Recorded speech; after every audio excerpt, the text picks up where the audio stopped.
박도준은 나를 쳐다보는 것을 싫어했다. 그것이 몇 달 만에 우리 사이에 처음으로 솔직한 것이었다. 그는 우리 청담동 고급 빌라의 아침 식탁 저편 끝에 앉아 있었. 흠잡을 데 없는 차콜색 정장을 입고 한 손은 그가 손도 대지 않은 은색 커피포트 옆에 놓여 있었다. 이혼 서류가 우리 사이에 놓여 있었. 노란색 탭이 서명란을 표시하고 있었다. 채원 누나가 돌아왔어. 그가 말했다. 나의 이복 언니의 이름이 조용히 내려앉았고 그것이 어쩐지 더 잔인하게 느껴졌다. 나는 서류를 내려다보았다. 도주는 언제나 계약을 좋아하는 남자였다. 계약에는 여백, 정의 그리고 출구 조항이 있었다. 계약서는 당신 앞에서 울지 않는다. 5년의 결혼 생활이 진짜이긴 했냐고 묻지도 않는다. 그가 마지막 단락을 톡톡 쳤다. 서명하고 임신은 중단해. 그러면 우린 끝이야. 방안이 아주 고요해졌다. 그의 어머니도 문가에 쟁반을 들고 서서 갑자기 어디에 둬야 할지 모르는 가정부도 굳어졌다. 지난 한 주 동안 진성과 식구들 절반은 우리가 무너지는 것을 못 본 척하며 지냈다. 나는 그들이 지금 무엇을 기대하는지 알고 있었다. 눈물, 애원, 내가 임신 8주이며 갈 곳도 마땅치 않다는 절박한 상기. 나는 도준이 3주년 기념일에 선물했던 몽블랑 펜을 집어들었다. 그리고 서명했다. 그의 미간이 찌푸려졌다. 그 작은 놀람의 기색이 오늘 아침 내가 느낀 첫 만족감이었다. 아무 말도 안 할 거야? 아니요. 서명을 원하셨잖아요. 여기 있어요. 나는 펜 뚜껑을 닫고 합의서를 테이블 건너편으로 밀었. 그는 마치 내 평온함이 또 다른 속임수라도 되는 듯 나를 쳐다보았다. 속임수가 아니었다. 7일 전 마리아 브림 클리닉에서 나를 개인 상담실로 불렀다. 의료원장, 클리닉의 변호사, 그리고 유전 상담사가 모두 기다리고 있었다. 아무도 커피를 권하지 않았다. 실험실 감사가 있었다고 했다. 5년 전 실험적인 수술을 받기 전에 도주는 정자를 보관했었다. 사고로 인한 부상이 그의 생식 능력에 영향을 미칠지 의사들이 확신하지 못했기 때문이었다. 그의 어머니가 계승과 진성과의 혈통에 대해 마치 내 자궁이 가문의 비서실 별관이라도 되는 것처럼 이야기하기 시작한 후 우리는 그 냉동 샘플 중 하나를 시험관 시술에 사용했다. 문제는 내 시술 주기에 사용된 샘플이 도준의 것이 아니었다는 점이다. 전직 연구원이 두 검체 식별자를 뒤바꿔 기록했던 것이다. 클리닉은 이미 내부 대조를 마쳤. 그리고 내 동의하에 독립된 연구소에서 내 혈액의 태아유리 DNA를 이용한 비침습적 산전 친자 확인 검사를 수행했다. 생물학적 아버지는 최태환이었다. 최태환 34세. 신우그룹의 외아들이자 후계자. 사모투자회사, 대학병원재단, 세계 유서 깊은 호텔, 그리고 금융 저널리스트들이 비꼬는 기색 없이 왕조라는 단어를 쓰게 할 만큼 막대한 구재벌가의 자산을 물려받을 인물이었다. 5년 전 양평 외곽에서의 겨울철 교통사고로 태환은 심각한 뇌 손상을 입었다. 그 이전에 척추 수술을 받기 전 그는 일상적인 가입력 보존 절차로 생식 조직을 보관했었다. 그 이후로 그는 계속 의식불명 상태에 있었다. 클리닉의 실수는 끔찍했다. 내 아내 아이는 무고했. 이틀 후 신 회장이 나를 찾아왔을 때 그녀는 수표를 가져오지 않았다. 그녀는 자신의 변호사, 내가 독립적으로 상담할 수 있는 두 번째 변호사, 그리고 클리닉의 과실 인정서, DNA 결과, 태환의 사전 동의서, 그리고 아기를 위한 신탁 제안서가 담긴 파일을 가져왔다. 우리 가문의 결혼으로 빚을 질 필요 없어요. 그녀가 말했다. 우리에게 감사할 필요도 없고요. 법이 요구하는 것 이상의 연락을 할 의무도 없어요. 하지만 이 아이는 내 손주예요, 서연 씨. 지원이 필요하다면 해줄 겁니다. 거리를 원한다면 그것 또한 존중해 줄 거고요. 나는 부유한 부모가 선택이라는 단어를 진심으로 말하는 것을 듣고 충격으로 거의 웃을 뻔했다. 이제 도주는 아기가 자신의 아이라고 생각하며 내가 우리의 결혼을 서명으로 끝내는 것을 지켜보고 있었다. 나는 그에게 거의 말할 뻔했다. 그러다 지난 6개월을 떠올렸다. 그의 시력은 거의 2년 동안 회복된 상태였다. 하지만 마지막 성형 수술 후 그가 나를 처음으로 또렷하게 보았을 때 그는 오랫동안 나를 쳐다보았다. 내가 그를 속여 결혼했기 때문이 아니었다. 우리 역사의 그 부분은 불가능하지 않더라도 충분히 취했다. 그는 결혼할 때 내가 누구인지 정확히 알고 있었다. 채원 누나는 사고로 그가 눈이 멀고 세상에 분노하게 되자 결혼식 3주 전에 그를 버렸다. 마르로가와 진성가는 이미 두 사업체를 엮었고 스캔들이 돌고 있었다. 도준의 어머니는 모든 것을 연기하자고 제안했다. 내 아버지가 나를 제안했다. 나는 26이었고 어리석게도 재앙적으로 도준을 사랑하고 있었다. 그는 알고 있었다. 그럼에도 그는 얘라고 말했다. 처음에는 그것만으로도 충분하다고 스스로에게 말했다. 그러다 나는 채원 누나가 쓰던 향수를 뿌리기 시작했다. 그녀처럼 머리를 잘랐다. 도준이 내게 책을 읽어달라고 했을 때 나는 채원 누나의 문장 끝을 부드럽게 올리는 말투를 따라했다. 그것이 그를 안정시켰기 때문이다. 나는 직업 설명을 완전히 숙지한 대역이 되었다. 문제는 대역은 원조가 돌아오면 떠나야 한다는 것이었다. 도준의 시력은 점차 돌아왔다. 그의 자신감도 마찬가지였다. 그리고 원망이 뒤따랐다. 그는 방 건너편에서 나를 보며 곁에 남은 여자가 그가 원했던 여자가 아니라는 사실을 떠올리곤 했다. 나는 때때로 다른 여자의 이름을 내 머리카락에 속삭이는 남자를 몇 년 동안 돌보았다. 그것은 나의 굴욕이었고 나의 선택이었다. 2주 전 채원 누나가 밀라노에서 돌아오고 도준이 마치 누군가 자기 안에 불을 켠 것처럼 그녀를 바라보기 전까지는 그러자 그는 늦게 귀가하기 시작했고 그 다음엔 아예 들어오지 않았다. 이제 그는 재회를 복잡하게 만든다는 이유로 내가 임신을 중단하기를 원했다. 나는 일어섰다. 어디가? 그가 물었다. 짐 싸러요. 그의 입가가 굳어졌다. 드라마 찍지 마. 그 말에 나는 거의 미소 지을 뻔했다. 도준 씨, 방금 임신한 아내에게 이복 언니랑 재혼하려고 아침 식사 자리에서 이혼을 요구했어요. 드라마는 저보다 먼저 도착한 것 같은데요. 그의 어머니가 의심스럽게 기침을 삼키는 소리를 냈다. 나는 위층으로 걸어 올라갔다. 5년을 짐으로 싸는 데는 40분도 채 걸리지 않았다. 그 자체로도 모욕적이었다. 옷, 여권, 노트북, 어머니의 반지가 든 작은 벨벳 상자, 그리고 도준이 한때 패션 디자인을 나이 들면 그만두는 취미라고 불렀기 때문에 낡은 세금 서류 뒤에 숨겨두었던 스케치북 3권. 그의 가족이 준 보석들은 남겨두었다. 사진들도 남겨두었다. 그가 아직 눈이 멀었을 때 파리에서 사주었던 크림색 캐시미어 가운도 남겨두었다. 그가 나를 채원이라고 부른 뒤 내가 울었다는 것을 그는 볼 수 없었다. 침실 문가에서 발소리가 들렸다. 도준이 문틀에 기대어 서 있었다. 이게 끝이야? 합의서를 당신이 썼잖아요. 내 말은 그게 아니잖아. 그랬다. 그는 내가 싸울 것이라고 예상했다. 몇 년 동안 나의 헌신은 그의 우주에서 고정된 지점 중 하나였다. 일출, 재산세, 서연은 남을 것이다. 그의 목소리가 차가워졌다. 이게 만약 나를 쫓아오게 하려는 시도라면 소용없어. 넌 5년 동안 놓아주기를 거부했잖아. 마침내 배웠어요. 그의 턱이 꿈틀거렸다. 나는 여행 가방을 들었다. 제3문 쉥쉥흐렌 가느신련호사가 제 변호사와 이야기하게 하세요. 임신에 관해서는 그 결정은 당신 몫이 아니에요. 그의 눈이 굳어졌다. 내 아이야. 아니요. 나는 부드럽게 말했다. 그는 그 단어에서 무언가를 들었다. 그게 무슨 뜻이야? 나는 그의 시선을 마주했다. 잠시 문간에서 그에게 진실을 말할까 고민했다. 대신 나는 말했다. 방금 지워버리라고 말한 후에 아버지 노릇을 무기로 사용할 수 없다는 뜻이에요. 그리고 나는 그를 지나쳐 걸어갔다. 아래층에서 휴대폰이 울렸다. 신 회장으로부터 온 메시지였다. 차가 밖에 대기하고 있습니다. 원하시면 타세요. 운전기사가 어디든 데려다 줄 겁니다. 아무것도 묻지 않을 거고요. 나는 그녀의 차를 타지 않았다. 내 차를 불렀다. 전적으로 나만의 결정이 하나 필요했다. 오전 10시 18분 빌라의 문이 내 뒤에서 닫혔다. 10시 26분 채원 누나가 플라자 호텔 라운지에서 찍은 사진을 올렸다. 샴페인 잔 2개 옆으로 그녀의 손과 도준의 손만 보였다. 캡션은 이랬다. 어떤 이야기들은 제자리로 돌아오는 법을 안다.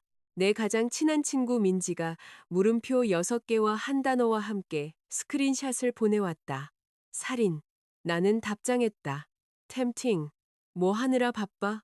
떠나는 중. 긴 침묵이 흘렀다. 그러다 마침내 나는 갑자기 웃음이 터져 운전기사가 거울로 나를 쳐다볼 정도였다. 그날 오후 내 변호사는 도준의 소장에 대한 답변서를 제출했다. 나는 이혼의 이의를 제기하지 않았다. 임신 중단을 요구하는 조항에는 맞서 싸웠다. 어차피 법적으로는 무의미한 조항이었다. 내 변호사는 그것을 서울에서 가장 부유한 남자가 자궁이 자회사가 아니라는 사실을 발견하다라고 불렀다. 나는 즉시 그녀가 마음에 들었다. 6시 마리아 클리닉에서 다시 전화가 왔다. 신 회장도 통화에 참여했다. 서연 씨, 유전 상담사가 말했다. 최태환 이사님께서 오늘 오후에 반응성에 상당한 변화를 보이셨습니다. 의사들은 이 상태가 계속될지 확신할 수 없지만 어머님께서 향후 가족 결정에 영향을 미칠 수 있으니 알려달라고 하셨습니다. 나는 호텔 침대 가장자리에 앉았다. 최태환이 깨어났다고. 완전히는 아니에요. 신 회장이 말했다. 그녀의 목소리는 두 번째 단어에서 갈라졌다가 세 번째 단어에서 회복되었다. 의사의 지랄아 사는 눈을 떴어요. 방을 가로지르는 저를 따라 시선을 움직였고요. 의사가 물었을 때 제 손을 두 번 꽉 쥐었어요. 나는 눈을 감았다. 어딘가에서 우리가 어렸을 때 본 이후로 한 번도 보지 못했던 남자가 자신에게로 돌아오고 있을지도 모른다. 내 안에는 그의 아들이 심장을 뛰고 있었다. 그리고 서울 건너편에서는 내 남편이 아마도 그가 내내 원했던 여자를 위해 샴페인을 따르고 있을 것이다. 처음으로 그 생각이 아프지 않았다. 마치 문이 닫히는 것처럼 느껴졌다. 그날 밤 도준이 문자를 보냈다. 합의서에 따르면 30일 안에 집을 비워야 해. 오늘 떠날 필요는 없었어. 나는 한참 동안 그것을 바라보았다. 그리고 그의 번호를 차단했다. 그를 미워해서가 아니었다. 증오는 여전히 누군가에게 당신을 묶어둔다. 나는 더 깨끗한 것을 원했다. 나는 거리를 원했다. 나는 다른 여자의 웃음소리를 흉내내는 법을 배우기 전에 나 자신을 원했다. 그리고 몇 년 만에 처음으로 나는 그녀가 나를 기다리고 있는 것을 거의 볼 수 있었. 제2장. 원조가 돌아오다. 강채원은 잔인함의 미학을 언제나 이해했다. 그녀는 속삭임으로 충분할 때 결코 뺨을 때리지 않았다. 대중 앞에서 당신을 의심하게 만들 수 있다면 결코 사적으로 당신을 모욕하지 않았다. 내가 빌라를 떠난 지 3일 후, 그녀는 나를 진성가의 양평 별장에서 열리는 저녁 식사에 초대했다. 나는 거절했다. 20분 후 도준의 어머니에게서 전화가 왔다. 1시간만 오렴. 그녀가 말했. 너와 도준이는 아직 해결해야 할 재정 문제가 있고 채원이는 잉크도 마르기 전에 발표를 하라고 그 애를 몰아붙이고 있단다. 내 아들 약혼 소식을 디스패치에서 읽고 싶지는 않구나. 저 임신한 거 아시잖아요. 알아. 그이가 저더러 중단하라고 한 것도요. 잠시 침묵이 흘렀다. 내 아들이 오만한 멍청이가 될 수 있다는 건 안다. 그것은 윤 회장이 평생 욕설에 가장 가깝게 내뱉은 말이었다. 나는 같다. 도준을 위해서가 아니라 나 자신을 위해서. 도망치는 것과 방으로 걸어 들어갈 때를 선택하는 것 사이에는 차이가 있다. 진성가 별장은 1912년 한철도 재벌이 지었는데 그는 모든 천장에 섰고 아기 천사가 필요하다고 믿었던 모양이다. 나는 검은 드레스에 낮은 굽, 그리고 어머니의 반지를 제외하고는 아무런 장신구도 하지 않고 도착했다. 채원 누나가 현관에서 나를 맞았다. 그녀는 비싼 물건들이 다른 누군가가 값을 치렀다는 것을 알 때 아름다운 방식으로 아름다웠다. 아이보리색 실크, 다이아몬드 귀걸이, 우연히 완벽해 보이도록 연출한 머리. 서연아. 그녀가 내 뺨 옆 허공에 키스했다. 피곤해 보이네. 임신했으니까. 그녀의 미소가 굳어졌다. 그래, 그거. 도준이 그녀 뒤로 현관을 가로질러 왔다. 그의 손이 채원 누나의 허리에 놓여 있었다. 나는 그것을 보았. 그리고 내가 그것을 외면할 만큼 신경 쓰지 않는다는 것을 깨달았다. 저녁 식사는 한편의 공연이었다. 채원 누나는 밀라노에 대한 매력적인 이야기들을 늘어놓았다. 도준은 웃었다. 그의 사촌들은 내가 보지 않는다고 생각할 때 나를 훔쳐보았다. 윤 회장은 마치 자신의 혈통을 견뎌내려는 듯 와인을 마셨다. 디저트를 절반쯤 먹었을 때 채원 누나가 말했다. 서연아, 잠깐 나 좀 볼까? 도준 씨 작업실에서 옛날 그림들을 좀 찾았는데 보면 엄청 웃길 거야. 아니, 괜찮아. 그녀는 아랑곳하지 않고 내 팔에 팔짱을 꼈다. 나는 걷는 것을 멈췄다. 채원 언니. 그녀가 가까이 몸을 기울였다. 왜? 무서워? 아니, 그냥 예의를 동의로 착각하는 사람들한테 끌려다니는 게 지겨워서. 그녀의 눈이 번뜩였다. 그러더니 방안 사람들을 위해 밝게 웃었다. 아, 왜 그래? 5분만. 나는 다시 거절했어야 했다. 대신 나는 까다롭다는 말을 듣지 않으려고 몇 년 동안이나 대립을 피해왔던 것을 생각했다. 나는 그녀를 따라 위층으로 올라갔다. 작업실 문이 열리자 테레비뉴 아마이뉴 냄새와 함께 초상화로 가득 찬 벽이 드러났다. 채원. 웃고 있는 채원. 책을 읽고 있는 채원. 붉은 드레스를 입고 발코니에 서 있는 채원. 목탄 연필로 유화로 그려진 채원. 그가 볼 수 없었을 때 그를 떠난 여자를 위해 바쳐진 박물관이었다. 나는 그 나쁜 판단에 대한 헌신에 거의 감탄할 뻔했다. 채원 누나가 천천히 돌아섰다. 5년이야. 그녀가 말했다. 그는 너랑 5년을 보냈으면서도 여전히 나를 그렸어. 그래 보이네. 마음 아프지 않아? 예전엔 그랬지. 그녀가 빤히 쳐다봤다. 거짓말. 내가 언니를 믿게 만들어야 할 필요가 없어지면 그건 별로 중요하지 않을 거야. 그녀의 표정이 날카로워졌다. 그녀가 더 가까이 다가왔다. 넌 평생 내가 가진 걸 원하며 살았잖아. 그건 사실이야. 넌 나를 따라했고, 그것도 사실이고, 내 자리를 대신하게 해달라고 애원했지. 나는 그 부분을 삼켰다. 한 가지 후에 그녀의 미소가 돌아왔다. 거기 있네. 나는 다시 초상화들을 보았다. 아니, 채원 언니. 오해야. 나는 나를 사라지게 만드는 자리를 애원했던 걸 후회하는 거야. 처음으로 그녀는 아무런 대꾸도 하지 못했다. 그러더니 그녀의 시선이 내 배로 떨어졌다. 정말 그 아기를 지키는 게 뭐라도 바꿀 거라고 생각해? 아니, 도준 씨는 원하지 않아. 그건 시시각각으로 덜 중요해지고 있어. 그게 무슨 뜻이야? 언니가 알 필요 없는 거야. 그녀는 그것을 싫어했다. 채원 누나는 잠긴 문을 싫어했다. 그녀는 작업대로 다가가 낡은 은색 라이터를 집어들었다. 도준 씨가 나한테 뭐라고 했는지 알아? 그 결혼은 길고 긴 실수였다고 했어. 잠에서 깨어보니 5년을 잃어버린 기분이었다고. 나는 그 말을 똑똑히 기억했다. 한때 그 말은 나를 텅 비게 만들었다. 이제는 그저 반복적으로 들릴 뿐이었다. 두 사람 재회 즐겁게 하길 바라. 그녀가 라이터를 켰다. 작은 불꽃이 나타났다. 용재 근처에서 그러지 마. 오, 서연아. 그녀의 목소리가 부드러워졌다. 여전히 모든 걸 관리하네. 그녀가 버려진 스케치 더미 위로 라이터를 흔들었다. 내려놓지 않으면 어쩔 건데? 불꽃이 종이에 닿았다. 우리 둘 다 예상했던 것보다 훨씬 빨리 일어났다. 한쪽 모서리가 까맣게 변했다. 그러자 옆에 있던 테레비뉴에 젖은 헝겊에 불이 붙었. 불길이 작업대를 가로질러 번졌다. 채원 누나가 비명을 질렀다. 나는 소화기를 향해 달려들었다. 그녀는 나를 밀치고 문으로 향했다. 그녀의 어깨가 내 어깨를 쳤다. 나는 낮은 캐비닛 모서리에 부딪혀 한쪽 엉덩이로 심하게 넘어졌다. 연기가 즉시 퍼졌다. 경보기가 울리기 시작했다. 나는 기어갔다.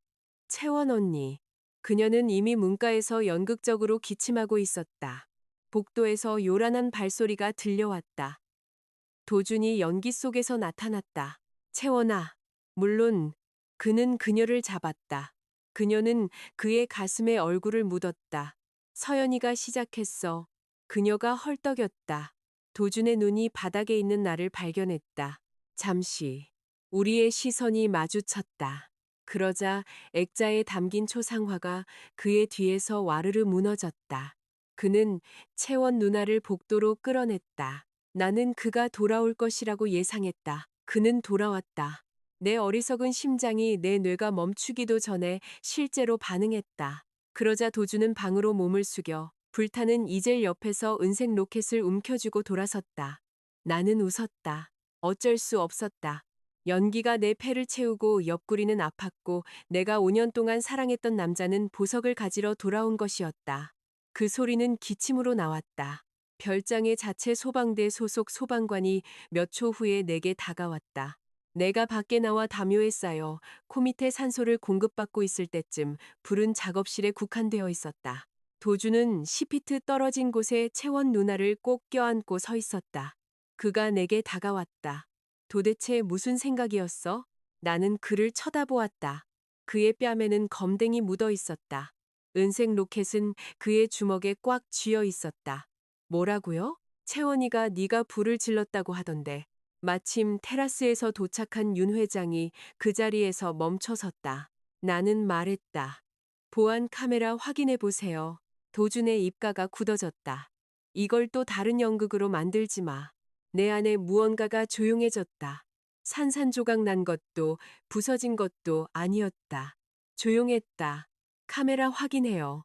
그러고 나서 나는 구급대원들이 나를 병원으로 데려가게 내버려 두었다. 아기는 괜찮았다. 내 엉덩이는 멍들었다. 폐는 자극을 받았다. 등 쪽 어깨뼈를 따라 얕은 화상을 입었는데 드레스 천에 열이 닿은 곳이었다. 산부인과 의사는 나를 관찰을 위해 입원시켰다. 자정에 윤 회장이 나타났다. 그녀는 아이패드를 들고 있었다. 카메라 확인했다. 나는 그녀를 쳐다보았다. 그녀의 얼굴은 10년은 늙어 보였다. 채원이가 종이에 불을 붙였어.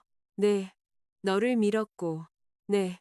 도준이는 못 봤어. 아니요. 이제는 봤어요. 나는 창밖을 보았다. 그 애가 뭐라고 하던가요? 윤 회장의 웃음은 씁쓸했다. 채원이가 겁에 질렸다고 하더구나. 물론 그랬겠죠. 그러자 그녀는 나를 놀라게 했다. 나는 그에게 겁에 질린 건 도망치는 걸 설명할 뿐 나중에 거짓말하는 것까지 설명하진 못한다고 했다. 나는 다시 돌아보았다. 윤 회장은 아이패드를 테이블 위에 올려놓았다. 서연아, 내가 사과해야 할 게 있구나. 그 말이 불보다 나를 더 놀라게 했을지도 모른다. 무엇에 대해서요? 이 결혼을 부추긴 것에 대해 헌신이 사랑에 실패한 곳에서 자라날 수 있다고 생각했기 때문이야. 나는 거의 미소 지을 뻔했다. 그건 우리 둘 다 마찬가지네요. 그리고 시험관 시술에 대해서도 내 손이 본능적으로 배로 향했다. 그녀는 친자 관계의 진실을 아직 몰랐다. 내가 너를 밀어붙였어. 아이를 결혼 문제의 해결책처럼 취급했지. 그건 잘못된 거였어. 그 말들은 이상하게 다가왔다. 나는 몇 년 동안 사과를 상상해왔다. 마침내 그것들이 왔을 때 아무것도 재건하지 못했다. 그저 폐허의 이름을 명명할 뿐이었다. 다음 날 아침 도준이 도착했다. 그는 침대 옆에 섰다. 꽃도 사과도 없이 비싼 맞춤복으로 간신히 억누른 분노만 있었다. 카메라에 그게 찍힐 줄 왜 말 안 했어? 나는 눈을 깜빡였다. 말했는데요. 내 말은 그게 아니잖아. 정말 모르겠는데요. 그가 숨을 내쉬었다. 채원이는 널 겁주려고 했다고 해. 불이 번질 의도는 없었다고. 그래도 불은 붙였잖아요. 그 애는 화가 났어. 저는 임신했어요. 그가 시선을 돌렸다. 그것만으로도 충분한 대답이었다. 그러자 그의 시선이 내 배로 돌아왔다. 이 문제를 해결해야 해. 변호사를 통해 해결하고 있어요. 임신 말이야. 안 돼요. 그의 목소리가 단조로워졌다. 서연아, 안 된다고요. 이혼은 곧 마무리될 거고 저는 채원 누나랑 결혼할 거예요. 축하해요. 내 반응 없는 태도에 그의 표정이 변했다. 내 아이를 가졌다는 게 너한테 유리하게 작용할 거라고 생각하는 모양인데 나는 거의 말할 뻔했다. 대신 나는 말했다.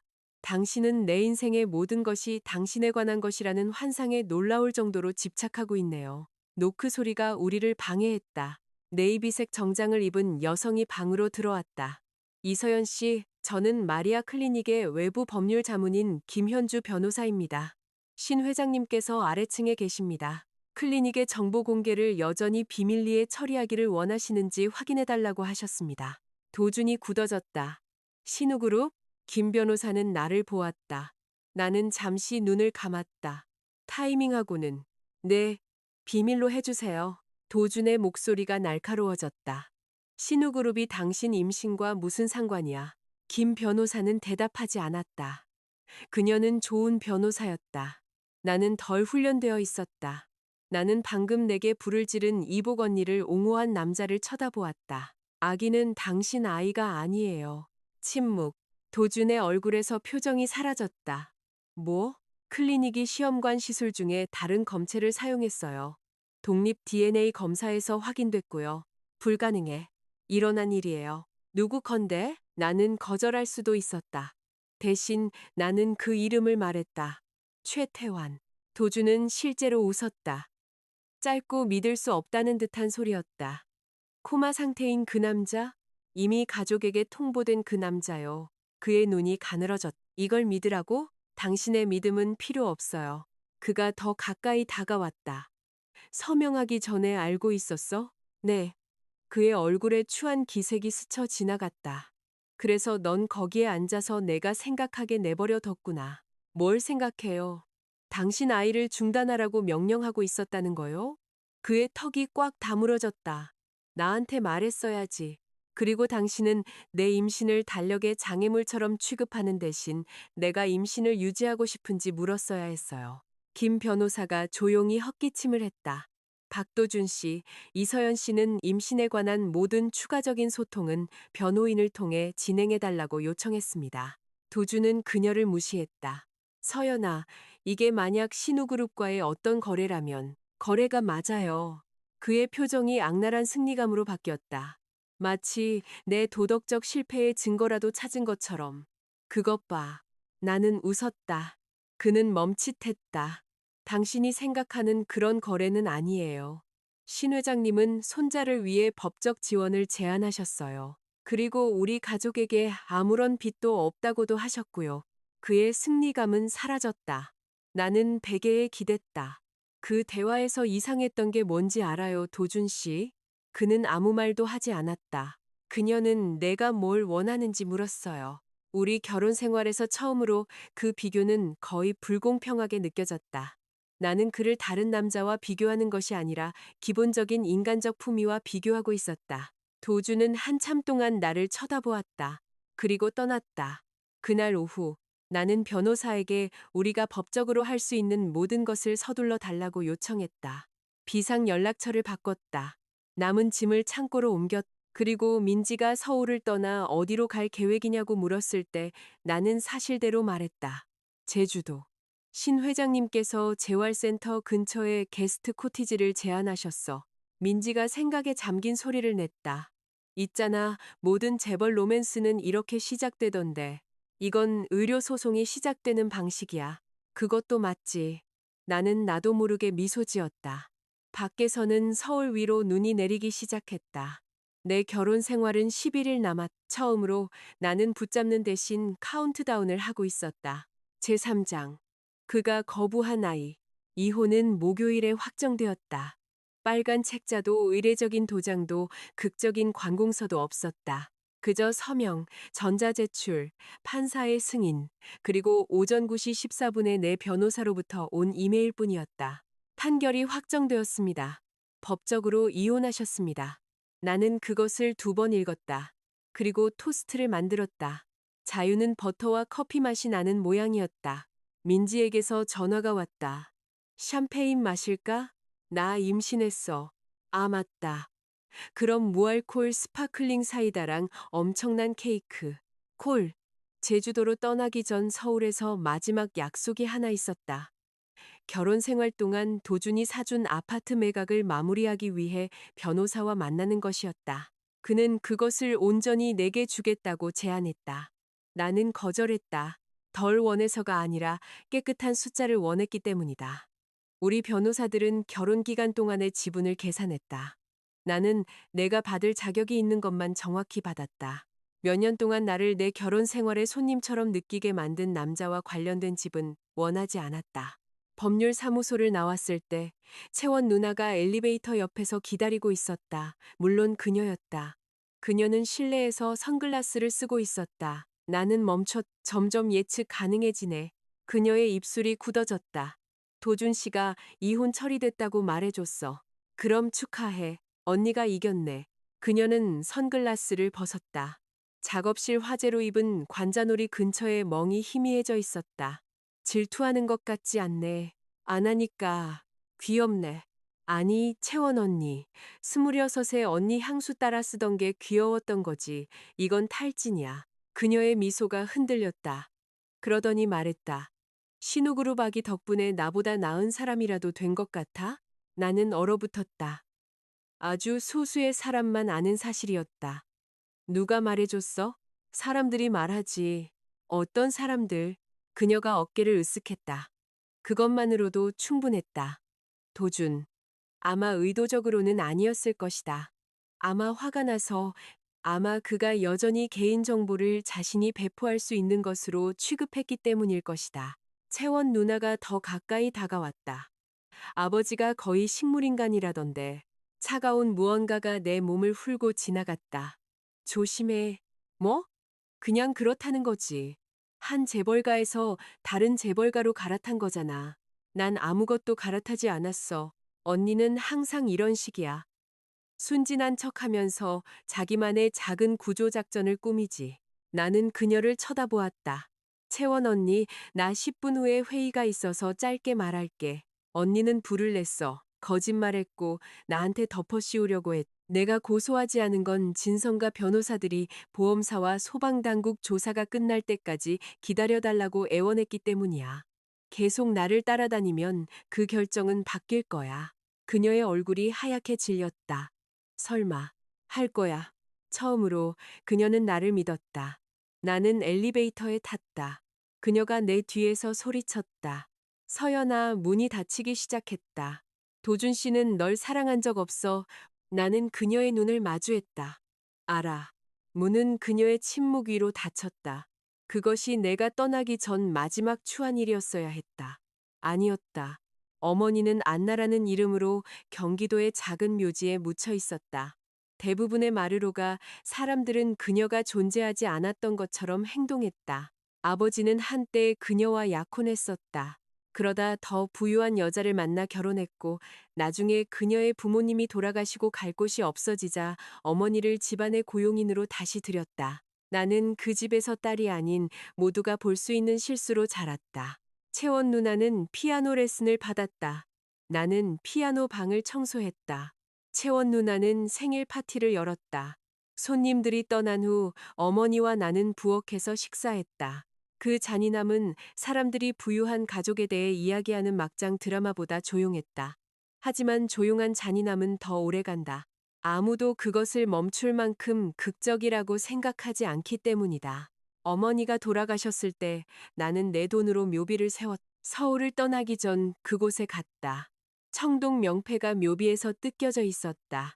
꽃다발은 진흙탕에 버려져 있었다. 내가 그곳에 두었던 작은 유리 기념 등불은 박살나 있었다. 나는 완전히 멈춰섰다. 묘지 관리인이 내게 서둘러 다가왔다.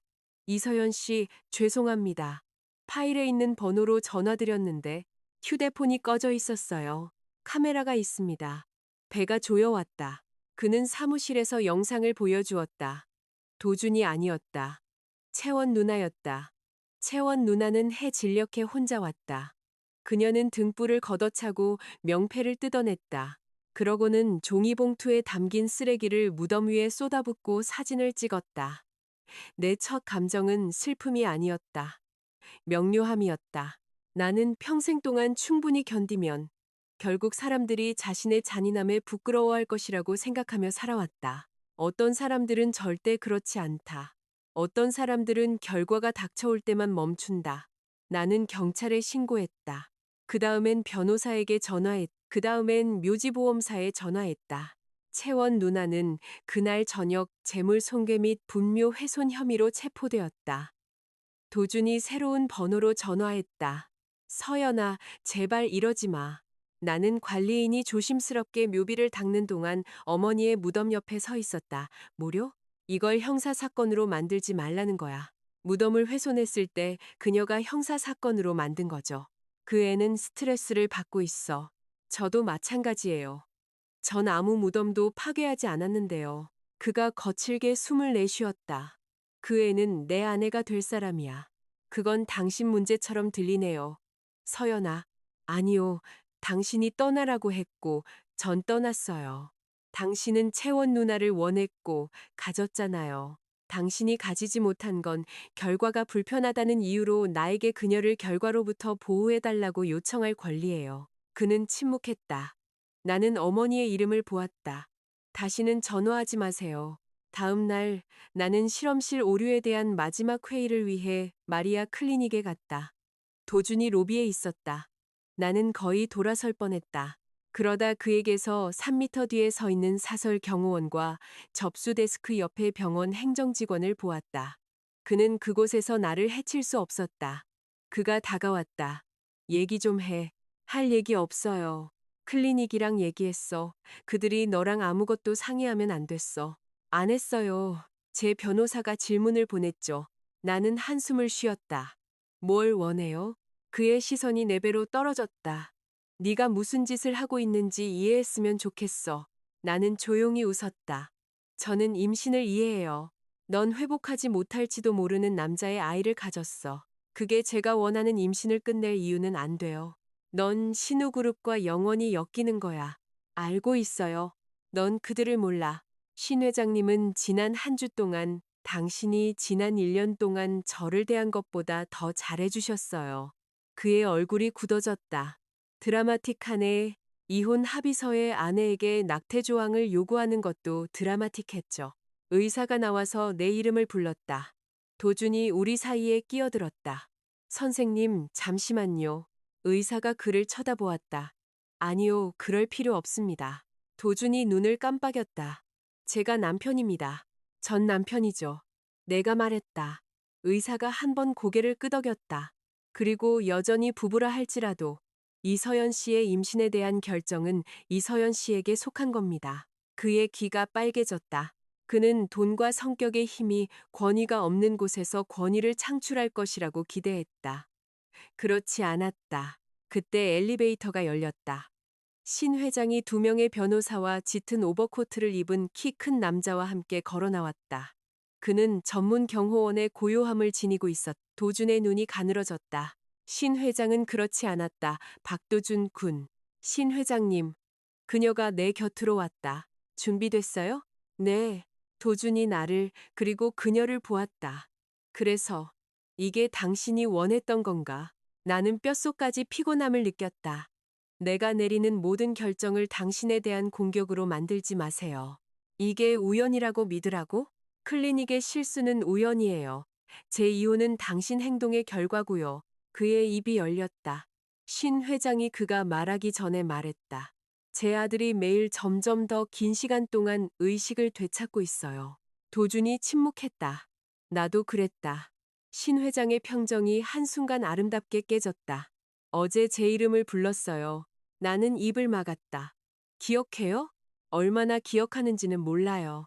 아주 빨리 지치고요. 의사들이 간단한 질문들을 했어요. 지금이 몇 년도인지 틀렸다는 건 알았어요. 사고가 있었다는 것도 알았고요. 그녀의 눈에 눈물이 고였다. 그리고 자기 아버지가 왜 더 늙어 보이냐고 물었어요. 나는 웃으면서 동시에 울었다. 도주는 마치 자기가 없어도 완벽하게 잘 흘러가는 이야기에 들어온 사람처럼 우리를 쳐다보았다. 신 회장이 내 손을 잡았다. 사시의 제주도로 떠나요. 나는 도준을 보았다.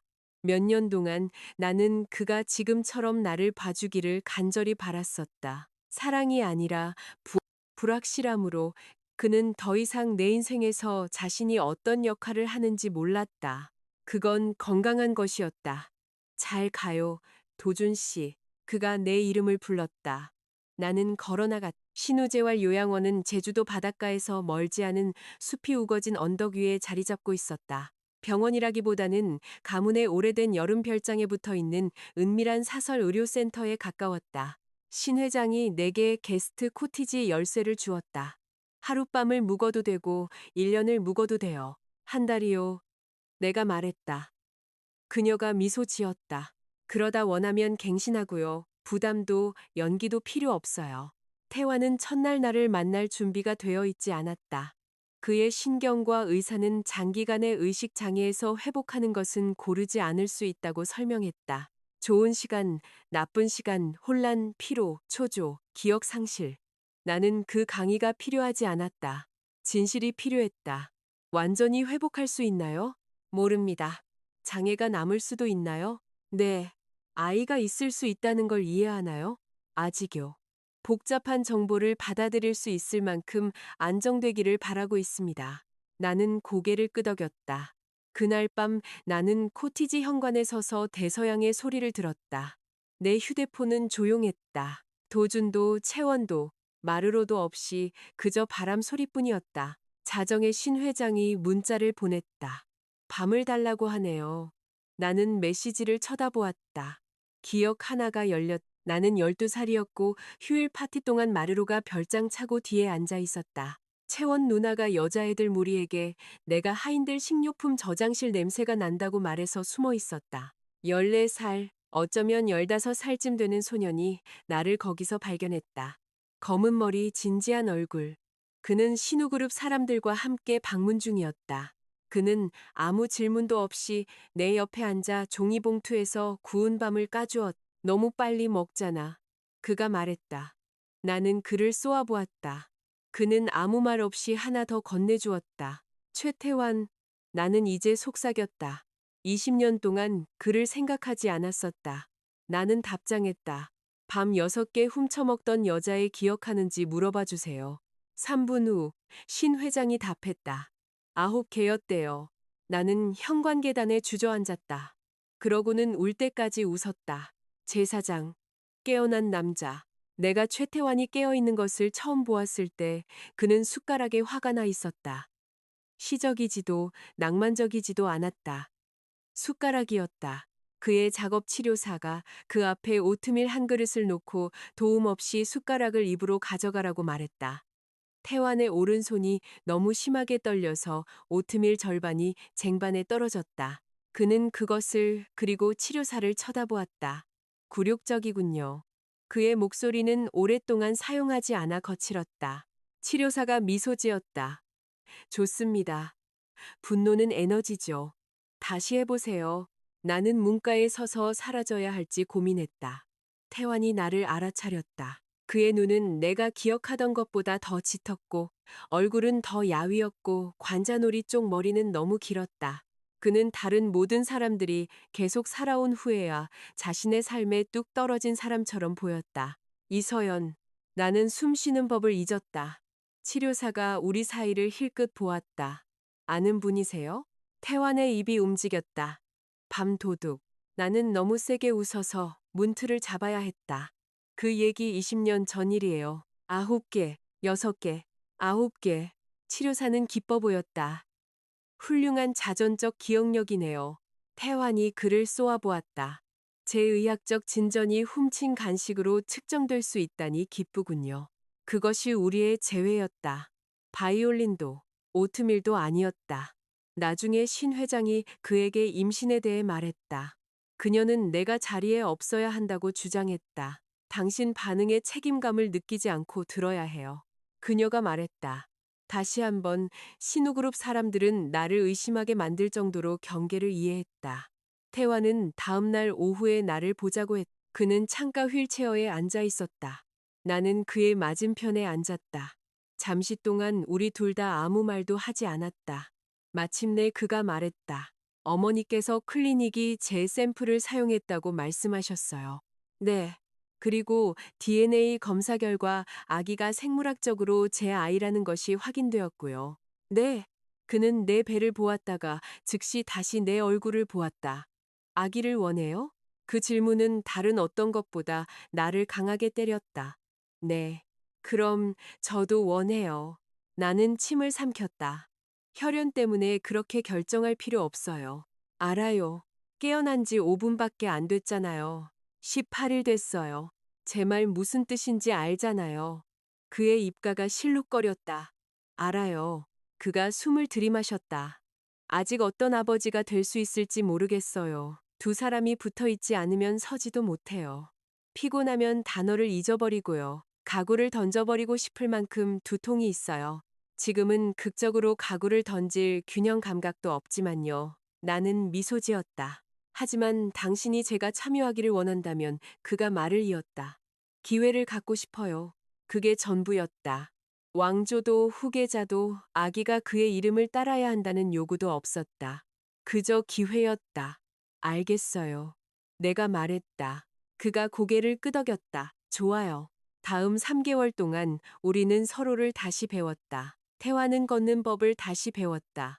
나는 공간을 차지하는 것에 대해 사과하는 것을 멈추는 법을 다시 배웠다. 둘 다 예상보다 더뎠다. 그의 재활은 혹독했다. 지팡이를 짚고 방을 가로지르며 의기양양해 보이는 아침이 있었다. 6걸음 만에 현기증으로 쓰러지는 오후도 있었다. 한 번은 침대 옆에서 넘어져서 너무 창의적으로 욕을 하는 바람에 복도에 서 있던 신 회장이 적어도 어휘력은 살아남았네 라고 중얼거렸다. 나는 웃었다. 태환이 바닥에서 소리쳤다. 들려요. 훌륭한 청각 처리 능력이네요. 내가 맞받아쳤다. 그는 문에 베개를 던졌다. 조주는 끔찍했다. 그것 또한 농담이 되었다. 우리는 고백이 아닌 조각난 이야기들을 나누었다. 그는 아버지의 낡은 요트를 기억했다. 나는 옷을 사는 것보다 수선하는 것이 더 싸기 때문에 어머니가 단을 꿰매는 법을 가르쳐 주시던 것을 기억했다. 그는 마르로가 집에서 나를 만났던 여름을 기억했다. 아버지가 신우그룹에 투자를 유치하려고 주최한 자선 주말 행사에 그의 가족이 참석했었다. 채원 누나가 싸운 뒤 수영장 별채에서 나를 잠가버려서 태환이 차고 뒤에서 나를 발견했다. 한쪽은 빨간 양말, 다른 쪽은 파란 양말을 신고 있었어. 그가 말했다. 재고가 한정적이었거든. 넌 부자들이 이상하다고 했어. 너도 부자였잖아. 동의해. 넌 이상한 아이였어. 내 밤을 훔쳐갔잖아.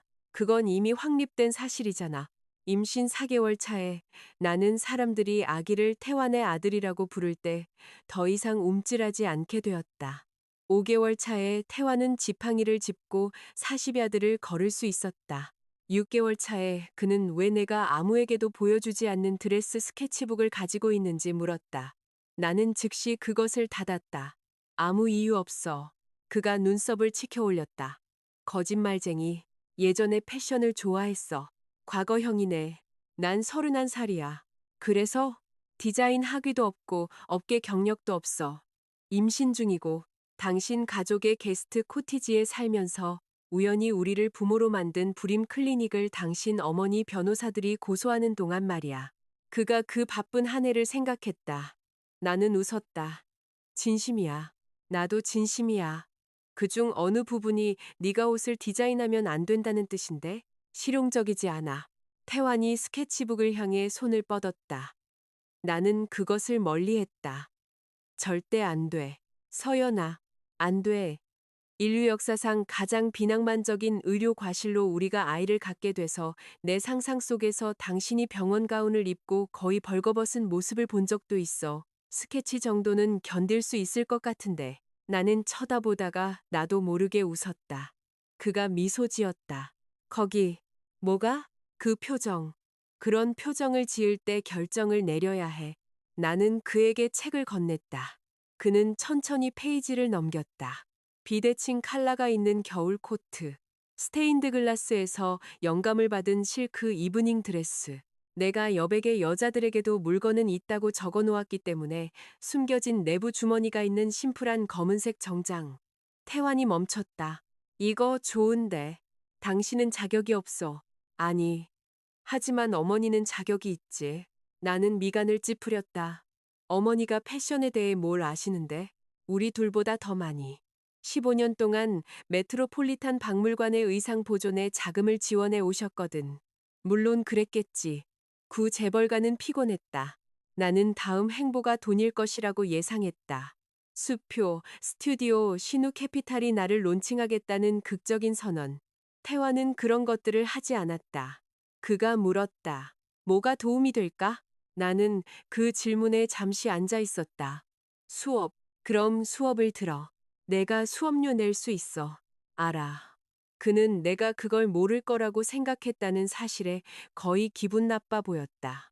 2주 후 나는 서울의 한 야간 패턴 제작 과정에 등록했다. 나는 직접 운전해서 갔다. 내 수업료를 냈다. 태화는 내 첫 과제를 보여달라고 했고 소매가 화가 난 것처럼 보인다고 말했다. 나는 소매에는 감정이 없다고 말했다. 그는 저 소매에는 있다고 했다. 우리는 10분 동안 언쟁했다. 나는 소매를 고쳤다. 그가 옳았다. 나는 그에게 말하지 않았다. 한편 서울은 도준과 채원 누나 이야기로 떠들썩했다. 민지가 가끔 헤드라인을 보내주다가 내가 그만하라고 요청할 때까지 그랬다. 채원 누나는 묘지 훼손 사건으로 기소되었다. 화재 조사는 공식적으로 그녀가 작업실 방화를 시작했다고 결론 내렸다. 생명을 위협하는 부상을 입은 사람이 없었고 진성가가 배상에 협조했기 때문에 검찰은 보호관찰, 의무치료, 그리고 상당한 벌금을 포함한 감형 협상을 논의하고 있었다. 도주는 공개적으로 그녀를 지지했다. 그러다 2주 후 그들은 약혼을 발표했다. 나는 그 사진을 한번 보았다. 블랙 타이를 맨 도준, 빨간 드레스를 입은 채원, 그녀의 허리를 감싼 그의 손. 나는 극적인 감정을 느끼지 못했다. 대부분 사진작가가 도준의 포켓 스퀘어가 삐뚤어졌다고 말해줬을지 궁금했다. 태환이 운동용 자전거를 타고 지나가다 내 화면을 힐끗 보았다. 내 전 남편? 응. 성숙한 말이라도 해야 하나? 아니, 다행이네. 준비한 게 없거든. 나는 미소 지었다. 그는 20초 더 페달을 밟았다. 턱시도가 잘 안 어울리네. 나는 그를 쳐다보았다. 나도 눈이 있어. 새로 되찾은 눈이잖아. 그래도 우월해. 거기에 있었다. 내가 도중과는 결코 가져보지 못했던 어처구니 없는 편안함.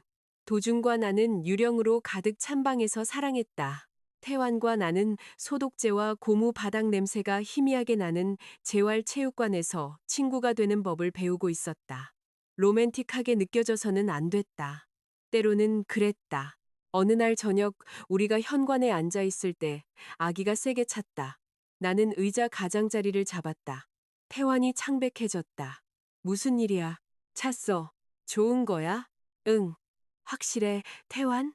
나 5년 동안 의식불명이었어. 몇 가지 업데이트를 놓쳤다고. 나는 그의 손을 잡았다가 멈췄다. 그래도 돼? 그가 나를 보았다. 질문이 그를 놀라게 했다. 응. 나는 그의 손바닥을 내 배 옆에 갖다 댔다. 우리는 기다렸다. 아무 일도 없었다. 태환이 미간을 찌푸렸다. 날 싫어하나 봐. 자궁 안에서 6개월 됐어. 시간을 좀 줘. 그러자 아기가 찼다. 태환이 다시 굳었다. 그의 눈에 눈물이 너무 빨리 차올라서 그는 그것에 대해 거의 화가 난 것처럼 보였다. 이건 알아? 그가 그랬어. 응. 우리 아들. 나는 고개를 끄덕였다. 그 단어들은 나를 두렵게 하지 않았다. 태환은 1분 더 손을 거기에 대고 있었다. 그러더니 나를 보았다. 서연아, 내가 걷는 게 더 나아져서 자신감이 생기기 전에 할 말이 있어. 위험하게 들리는데 난 널 좋아해. 내 심장이 이성적인 활동을 멈췄다. 그가 말을 이었다. 너한테 아무것도 요구하는 건 아니야. 넌 임신 중이고 최근에 이혼했고 미국 모든 불임 클리닉에서 윤리 세미나 주제가 되어야 할 상황을 겪고 있잖아. 나는 긴장하며 웃었다. 하지만 6개월 후에 내가 조용히 네가 얘라고 말할 만큼 약해지기를 기다리고 있었다는 걸 네가 알게 되길 원하지 않아. 나는 그를 쳐다보았다. 그거 불안할 정도로 건강한데 나 자신을 돌볼 시간이 5년이나 있었어. 의식불명이었잖아. 세부사항이지. 나는 웃었다. 난 널 좋아해. 그가 반복했다. 네가 우정과 공동 육아 이상의 것을 원하지 않는다면 난 그렇게 할 수 있어. 만약 언젠가 다른 무언가가 있는지 알아보고 싶다면 내게 말해줘. 나는 바다를 보았다. 5년 동안 나는 계속 다른 사람을 향해 돌아보는 남자를 쫓았다. 이제 내가 쫓지 않았던 남자가 내가 그를 내 곁에 두고 싶은지 결정할 여지를 주고 있었다. 아직은 모르겠어. 태환이 즉시 고개를 끄덕였다. 좋은 대답이야. 실망 안 했어? 물론 실망했지. 그 말에 나는 그를 쳐다보았다. 난 여전히 어른이야. 그가 말했다. 실망했다고 해서 너를 벌주지 않고도 살아남을 수 있어. 그 문장이 따뜻한 물처럼 내 몸을 관통했다. 나는 내가 그것에 얼마나 굶주려 있었는지 몰랐다. 나는 손을 뻗어 그의 손을 잡았다. 약속도 대답도 아닌 그저 손이었다. 그가 한 번 꽉 쥐었다. 내 안에서 우리 아들이 다시 찼다. 태환이 아래를 내려다보았다. 찬성한데 투표권 없어. 독재적이네. 아주. 그가 미소 지었다. 몇 년 만에 처음으로 미래가 내가 들어가기 두려워하는 방처럼 보이지 않았다. 그것은 미완성으로 보였다. 그리고 미완성은 내가 이해하기 시작한 바로는 텅 비었다는 것과 같지 않았다. 제오장. 그가 선택한 여자. 도준과 채원 누나는 10월에 결혼한다고 발표했다. 나는 윤 회장이 이 소식을 소셜미디어가 아닌 나에게서 직접 들었으면 해서 로 시작하는 문자를 보내서 알게 되었다. 나는 패턴 제작 수업에서 재단 테이블 위에 서서 그 메시지를 쳐다보았다. 그러고는 타자를 쳤다. 감사합니다. 결혼식이 평온하기를 바라요. 윤 회장은 거의 즉시 답장했다. 관대하구나. 관대함이 아니었다. 거리였다. 치유의 가장 이상한 부분은 무관심이 승리처럼 느껴지지 않는다는 것을 발견하는 것이었다. 불꽃놀이도 오케스트라도 없이 그저 고통이 있던 자리에 조용한 부재만이 있었다. 하지만 도준의 결혼은 조용해지지 않았다. 약혼 발표 2개월 후 민지가 내게 음성 메모를 보냈다. 진성과 가십 보내지 말라고 한 거 아는데 이건 의학적으로 필요해. 나는 그녀에게 전화했다. 무슨 일이야? 내 언니 임신했대. 나는 눈을 감았다. 그건 의학적으로 필요한 정보가 아니야. 도준 씨는 자기 애라고 생각하는 모양이던데. 나는 눈을 떴다. 그리고 절대적으로 이 일에 관여해서는 안 될 만큼 유용한 소식통에 따르면 시기가 불가능하대. 민지야, 알았어. 미술품 물류 회사에 다니는 친구가 채원 언니 남자친구를 알아봤대. 나는 앉았다. 무슨 남자친구? 그렇게 사건의 전말이 풀리기 시작했다. 그의 이름은 마커스 베일이었다. 그는 상속받은 돈 주위에서는 매력적이고 청구서가 도착할 때는 신비롭게 자리를 비우는 것으로 평판이 난 작은 미술 자문회사를 운영했다. 채원 누나는 그를 밀라노에서 알았다. 아주 잘. 민지는 나를 위해 그를 조사하지 않았다. 내가 막았을 것이다. 도준이 했다. 나중에 윤 회장이 말해주길. 그는 채원 누나가 결혼 후 3번이나 마커스와 함께 시내 호텔에 들어가는 사진이 담긴 익명의 이메일을 받았다고 했다. 처음에는 사진이 가짜라고 했다. 익숙한 소리였다. 그러다 사립탐정을 고용했다. 그건 더 도준다운 소리였다. 탐정은 불륜 이상의 것을 찾아냈다. 마커스와 채원 누나는 몇 년 동안 만났다 헤어졌다를 반복했는데 그 기간에는 채원 누나가 도준에게 감정적으로 충실했다고 주장했던 기간, 그녀가 서울로 돌아오기 전달, 그리고 도준이 나와의 이혼을 마무리하던 주간도 포함되어 있었다. 도준에게 최악이었던 것은 마커스가 입이 가벼웠다는 점이다. 그는 술을 마시면 말하는 것을 좋아했다. 어느 날 밤 한 프라이빗 클럽에서 그는 잘못된 사람에게 채원 누나의 아기가 진성가의 신탁 기금과 베일의 유전자를 가지고 자랄 것이라고 농담했다. 그 잘못된 사람은 도준을 알았다. 돈으로 막을 수 없는 굴욕이 있다. 그런 굴욕은 더 좋은 방에서만 일어난다. 도준은 채원 누나에게 즉시 따지지 않았다. 평생 처음으로 그는 의심보다 더 확실한 것을 가질 때까지 기다렸다. 윤 회장은 나중에 언론보다 내가 먼저 알아야 한다고 생각해서 짧게 요약해 주었다. 그는 무언가 잘못되었다는 것을 알 만큼은 충분했지만 아이가 마커스의 아이인지 아닌지를 알 만큼은 아니었다. 채원 누나는 이미 배가 불러오고 있었고 도준의 가족은 의사 진료 일정과 언론 일정에 맞춰 10월 결혼식을 계획하기 시작했다. 그는 내게 아무 말도 하지 않았다. 했더라도 나는 대답하지 않았을 것이다. 그때쯤 신우그룹은 가까운 친구들과 재단 이사들에게 아기를 소개하기 위한 작은 리셉션을 준비하고 있었다. 신 회장에 따르면 12명이었는데 그게 친밀한 모임에 해당되는 모양이었다. 나는 진성과 사람들이 병원 재단을 통해 초대될 줄은 몰랐다. 채원 누나가 같은 장소에서 결혼 날짜와 임신을 발표할 계획이라는 것도 몰랐고 도준이 이미 비밀리에 산전 친자 확인 검사를 의뢰했다는 것도 몰랐다. 내가 아는 것은 서울이 마침내 내 삶의 중심처럼 느껴지지 않게 되었다는 것뿐이었다. 한편 도주는 내가 전혀 예상하지 못했던 일을 했다. 그는 제주도로 왔다. 나를 보러 온 것이 아니라 태환을 보러, 태환이 나중에 말해주었다. 나는 그가 도서관에서 벽난로 옆에 지팡이를 짚고 서 있는 것을 발견했다. 그는 20야드 걷기에서 0.5마일 이하는 완강히 휠체어를 거부하는 단계로 발전했다. 도준 씨 봤어. 만나자고 요청하더군. 그래서 만났어? 궁금해서. 다큐멘터리에서 사람들이 그렇게 살해당하던데. 태환이 미소 지었다. 참고할게. 뭘 원했대? 내 이혼 전에 내가 클리닉 실수에 대해 알고 있었는지 물었어. 나는 쳐다보았다. 아직도 이게 무슨 음모라고 생각하는구나. 전보다는 덜. 뭐라고 말했어? 사실대로. 태환이 앉았다. 내가 너랑 자고 있는지도 물었고, 내 목이 뻣뻣해졌다. 그래서 뭐라고 했어? 다음에 또 내 사생활에 대해 마치 내가 답을 소유한 것처럼 질문하면 만남은 끝날 거라고 했지. 나는 숨을 내쉬었다. 고마워. 그가 사과했어. 그건 예상 밖인데. 무엇에 대해? 네가 떠난 이유가 다른 남자 때문이라고 생각했던 것에 대해. 나는 그의 맞은편에 앉았다. 태환의 표정이 생각에 잠긴 듯 변했다. 그는 멍청하지 않아, 서연아. 그게 문제의 일부일지도 모르지. 내가 눈썹을 치켜 올렸다. 그는 자신에게 자신을 설명할 만큼은 똑똑해.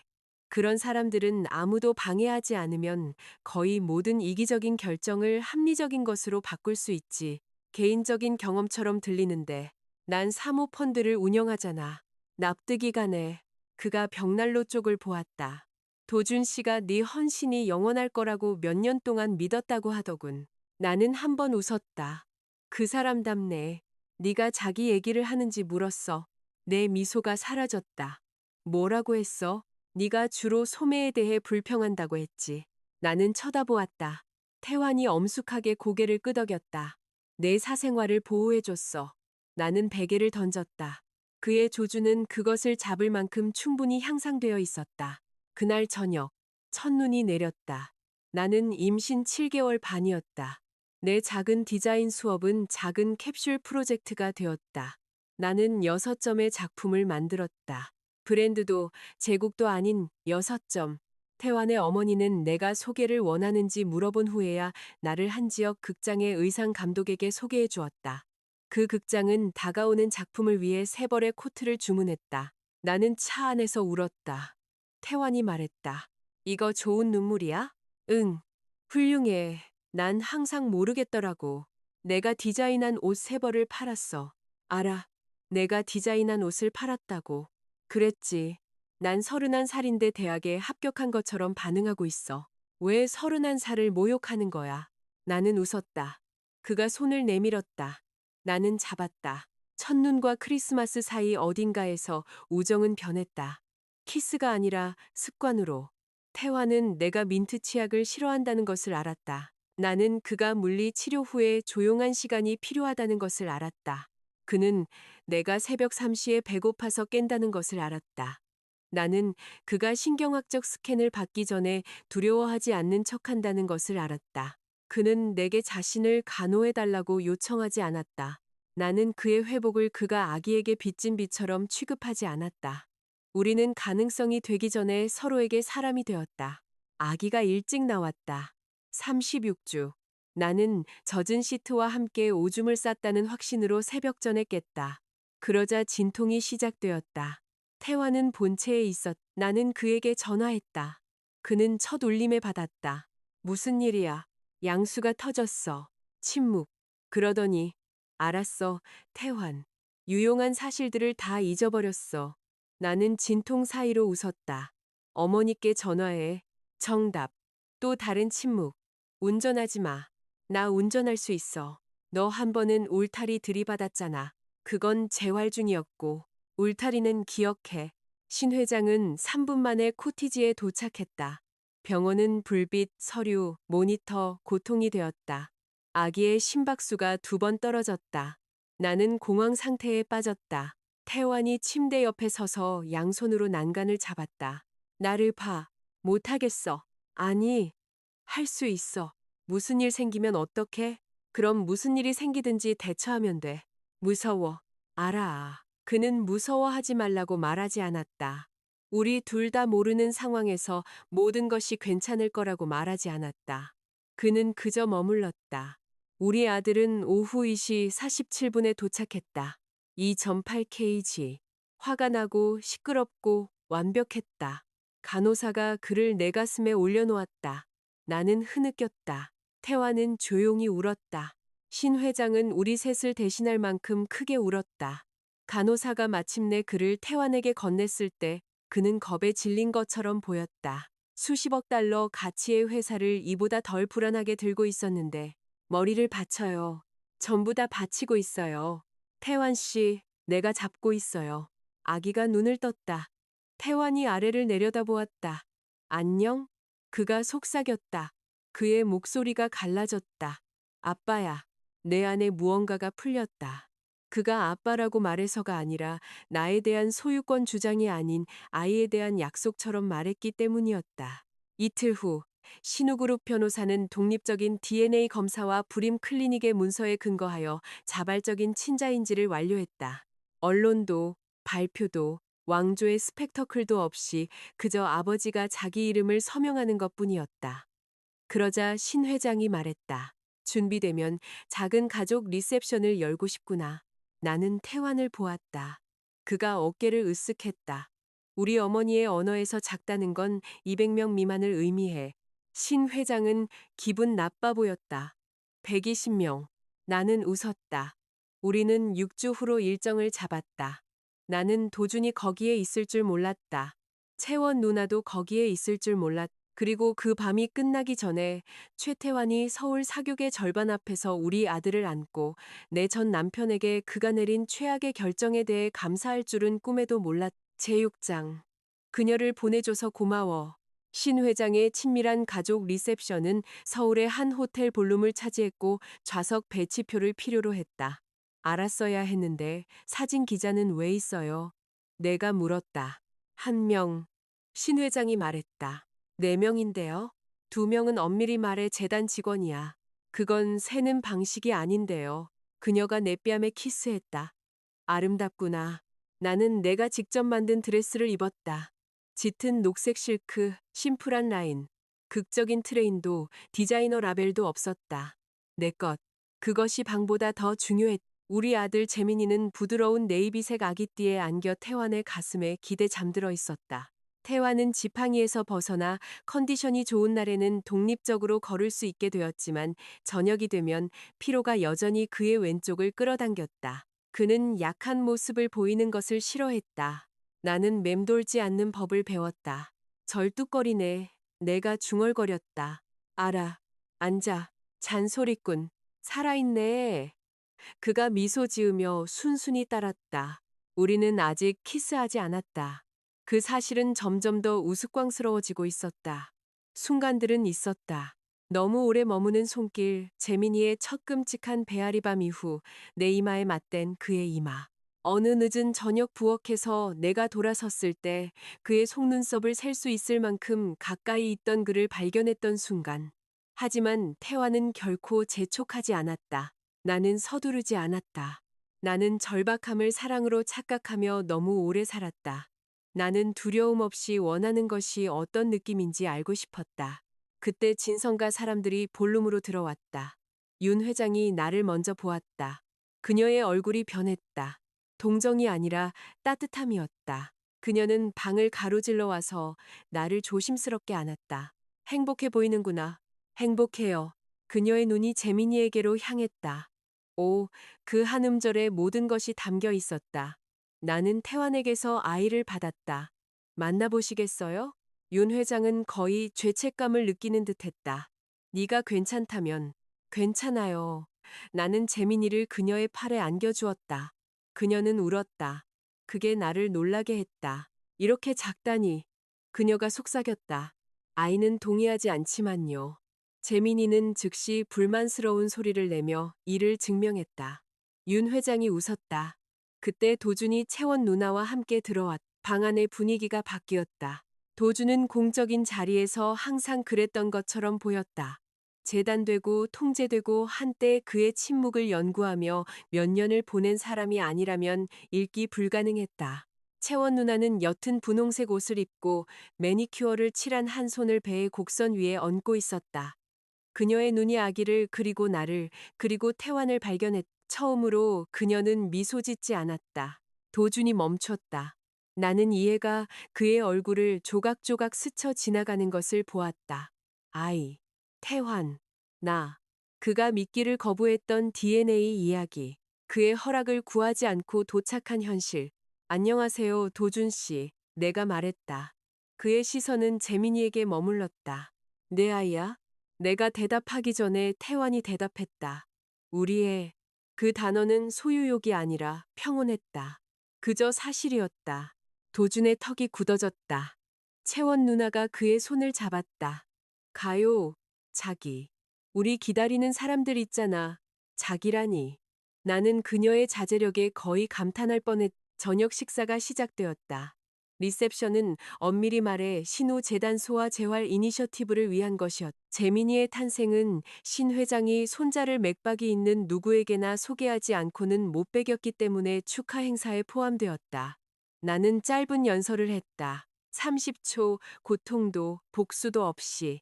나는 태환의 회복을 도운 의료팀과 실수를 덮기보다 폭로하는데 도움을 준 클리닉 직원들에게 감사했다. 그러고는 말했다. 우리 삶의 가장 두려운 변화들 중 일부는 여전히 우리가 대답해야 할 몫입니다. 결국 제 주변 사람들이 제가 무엇을 견뎌야 하는지 말하는 대신 제가 무엇을 원하는지 묻기 시작했다는 사실에 감사합니다. 태환이 테이블 건너편에서 나를 보았다. 그는 알았다. 도준은 고개를 숙였다. 디저트 후에 한 이사가 도준에게 다가오는 결혼식에 대해 물었. 질문은 순수했다. 채원 누나는 그것을 발표로 만들었다. 날짜 잡았어요. 그녀가 밝게 말했다. 10월 19일. 박수가 터져 나왔다. 그녀는 배 위에 손을 얹었. 그리고 오늘 밤이 아기들을 위한 날인 것 같으니 더 많은 웃음. 도준의 얼굴이 거의 감지할 수 없을 정도로 변했다. 채원 누나는 활짝 웃었다. 우리도 아들을 기다리고 있어요. 방 안에서 다시 박수가 터져 나왔다. 나는 태환을 보았다. 그는 나를 보았다. 우리 둘 다 아무 말도 하지 않았다. 그때 도준의 휴대폰이 진동했다. 한 번, 두 번. 그는 화면을 힐끗 보고는 완전히 굳어졌. 채원 누나는 계속 미소 짓고 있었다. 도준 씨? 그가 일어섰다. 그의 얼굴에서 핏기가 가셨다. 실례합니다. 그가 걸어나갔다. 채원 누나가 뒤따랐다. 호기심이 전기처럼 볼륨을 훑고 지나갔다. 신 회장이 와인잔을 들고 큰 소리로 말했다. 레몬 타르트가 훌륭하군요. 대화가 억지로 다시 시작되었. 10분 후 테라스에서 고함 소리가 들려왔다. 나는 그쪽으로 가지 않았다. 1시간 만에 어찌된 일인지 신 회장이 가장 좋아하는 사람이 된 민지가 화장실에서 접시만큼 커진 눈으로 돌아왔다. 날 미워하게 될 거야. 아마 이미 미워하고 있을걸. 친자 확인 검사 결과가 나왔대. 나는 눈을 감았다. 민지야. 그의 아이가 아니래. 아기는 도준 씨 아이가 아니야. 나는 숨을 내쉬었다. 마커스 베일. 태환이 우리 쪽으로 몸을 기울였다. 마커스가 누군데? 내가 말했다. 내 문제가 아니라는 사실에 깊이 감사하는 문제. 볼륨문이 열렸다. 도준이 혼자 들어왔다. 채원 누나는 없었다. 그는 방을 가로질러 곧장 내게로 왔다. 태환이 일어섰다. 내가 그의 손목을 만졌. 내가 할게. 그가 앉았다. 도준이 우리 앞에 멈춰 섰다. 그의 눈은 붉었다. 서연아. 아니, 아무 말도 안 했어. 얼굴에 다 쓰여 있잖아. 그 말에 태환은 거의 웃을 뻔했다. 도준이 다시 재민이를 보았다. 한 가지만 물어봐도 될까? 물어봐요. 만약 클리닉이 실수하지 않았다면, 만약 아기가 내 아이였다면, 넌 그를 지켰을까? 네. 그가 움찔했다. 내가 그러지 말라고 부탁한 후에도. 네. 그의 눈이 잠시 감겼다. 다시 떴을 때 그의 표정에서 무언가가 무너져 내렸다. 미안해.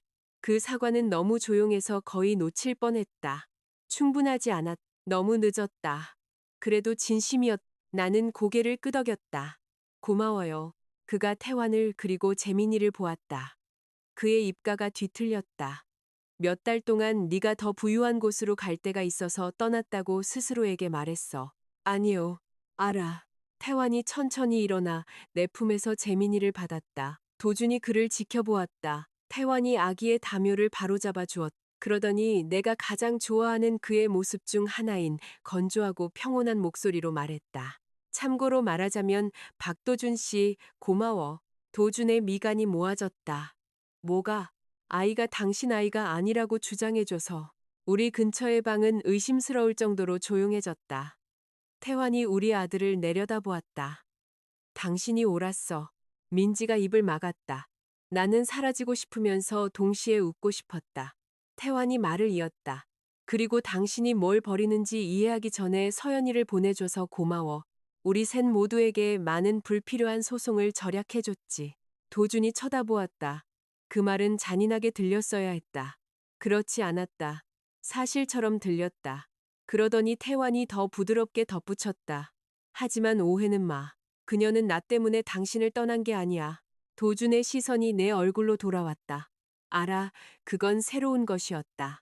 그가 더 말하기 전에 호텔 보안팀이 다가왔다. 그를 위한 것이 아니었다. 채원 누나를 위한 것이었다. 현관 근처에서 뉴포트 경찰서 소속 경찰관 2명이 기다리고 있었다. 타이밍이 연극처럼 보였다. 계획된 것이 아니었다. 채원 누나의 보호관찰관은 그녀가 뉴욕 사건과 관련된 필수 승인 절차를 완료하지 않고 행사 참석을 위해 주 경계를 넘었다는 통보를 받았다. 그리고 새로 전달된 친자 확인 증거는 도준의 탐정이 그녀가 방화조사 중에 거짓말을 했다고 암시하는 메시지를 넘기게 만들었다. 그녀는 끌려나가지 않았다. 개인실에서 조사를 받았다. 나중에 그녀의 변호사가 절차를 협상했다. 공개적인 수갑도 타블로이드의 환상도 없었지만 결과는 마침내 도준이 시간을 벌 수 있는 것보다 더 빨리 그녀를 따라다니고 있었다. 다음 주 모든 것이 터졌다. 도준은 볼룸에서 결혼식을 취소하지 않았다. 그는 서울로 돌아가 그 같은 남자에게는 훨씬 더 위험한 일을 했다. 그는 반응을 멈췄다. 3일 동안 그는 채원 누나에게 거의 아무 말도 하지 않았다. 그는 그녀가 친자 확인 결과가 실험실 실수라고 생각하게 내버려 두었다. 그는 변호사들이 2번째 검사를 준비하고 있다고 말했다. 그는 객실에서 잤다. 그러다 그의 탐정이 전화했다.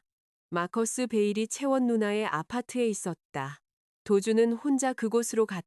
나중에 윤 회장이 말해주길 그는 반쯤 열린 침실문 밖에 서서 아무도 연기하지 않는 진실을 들을 만큼 충분히 오래 서 있었다고 했다. 채원 누나는 울고 있지 않았다. 두려워하지도 않았다. 웃고 있었다. 마커스가 말했다. 결과 나왔을 때 박도준 얼굴 봤어야 했는데 채원 누나가 대답했다. 진정될 거야. 내가 울면 항상 그래.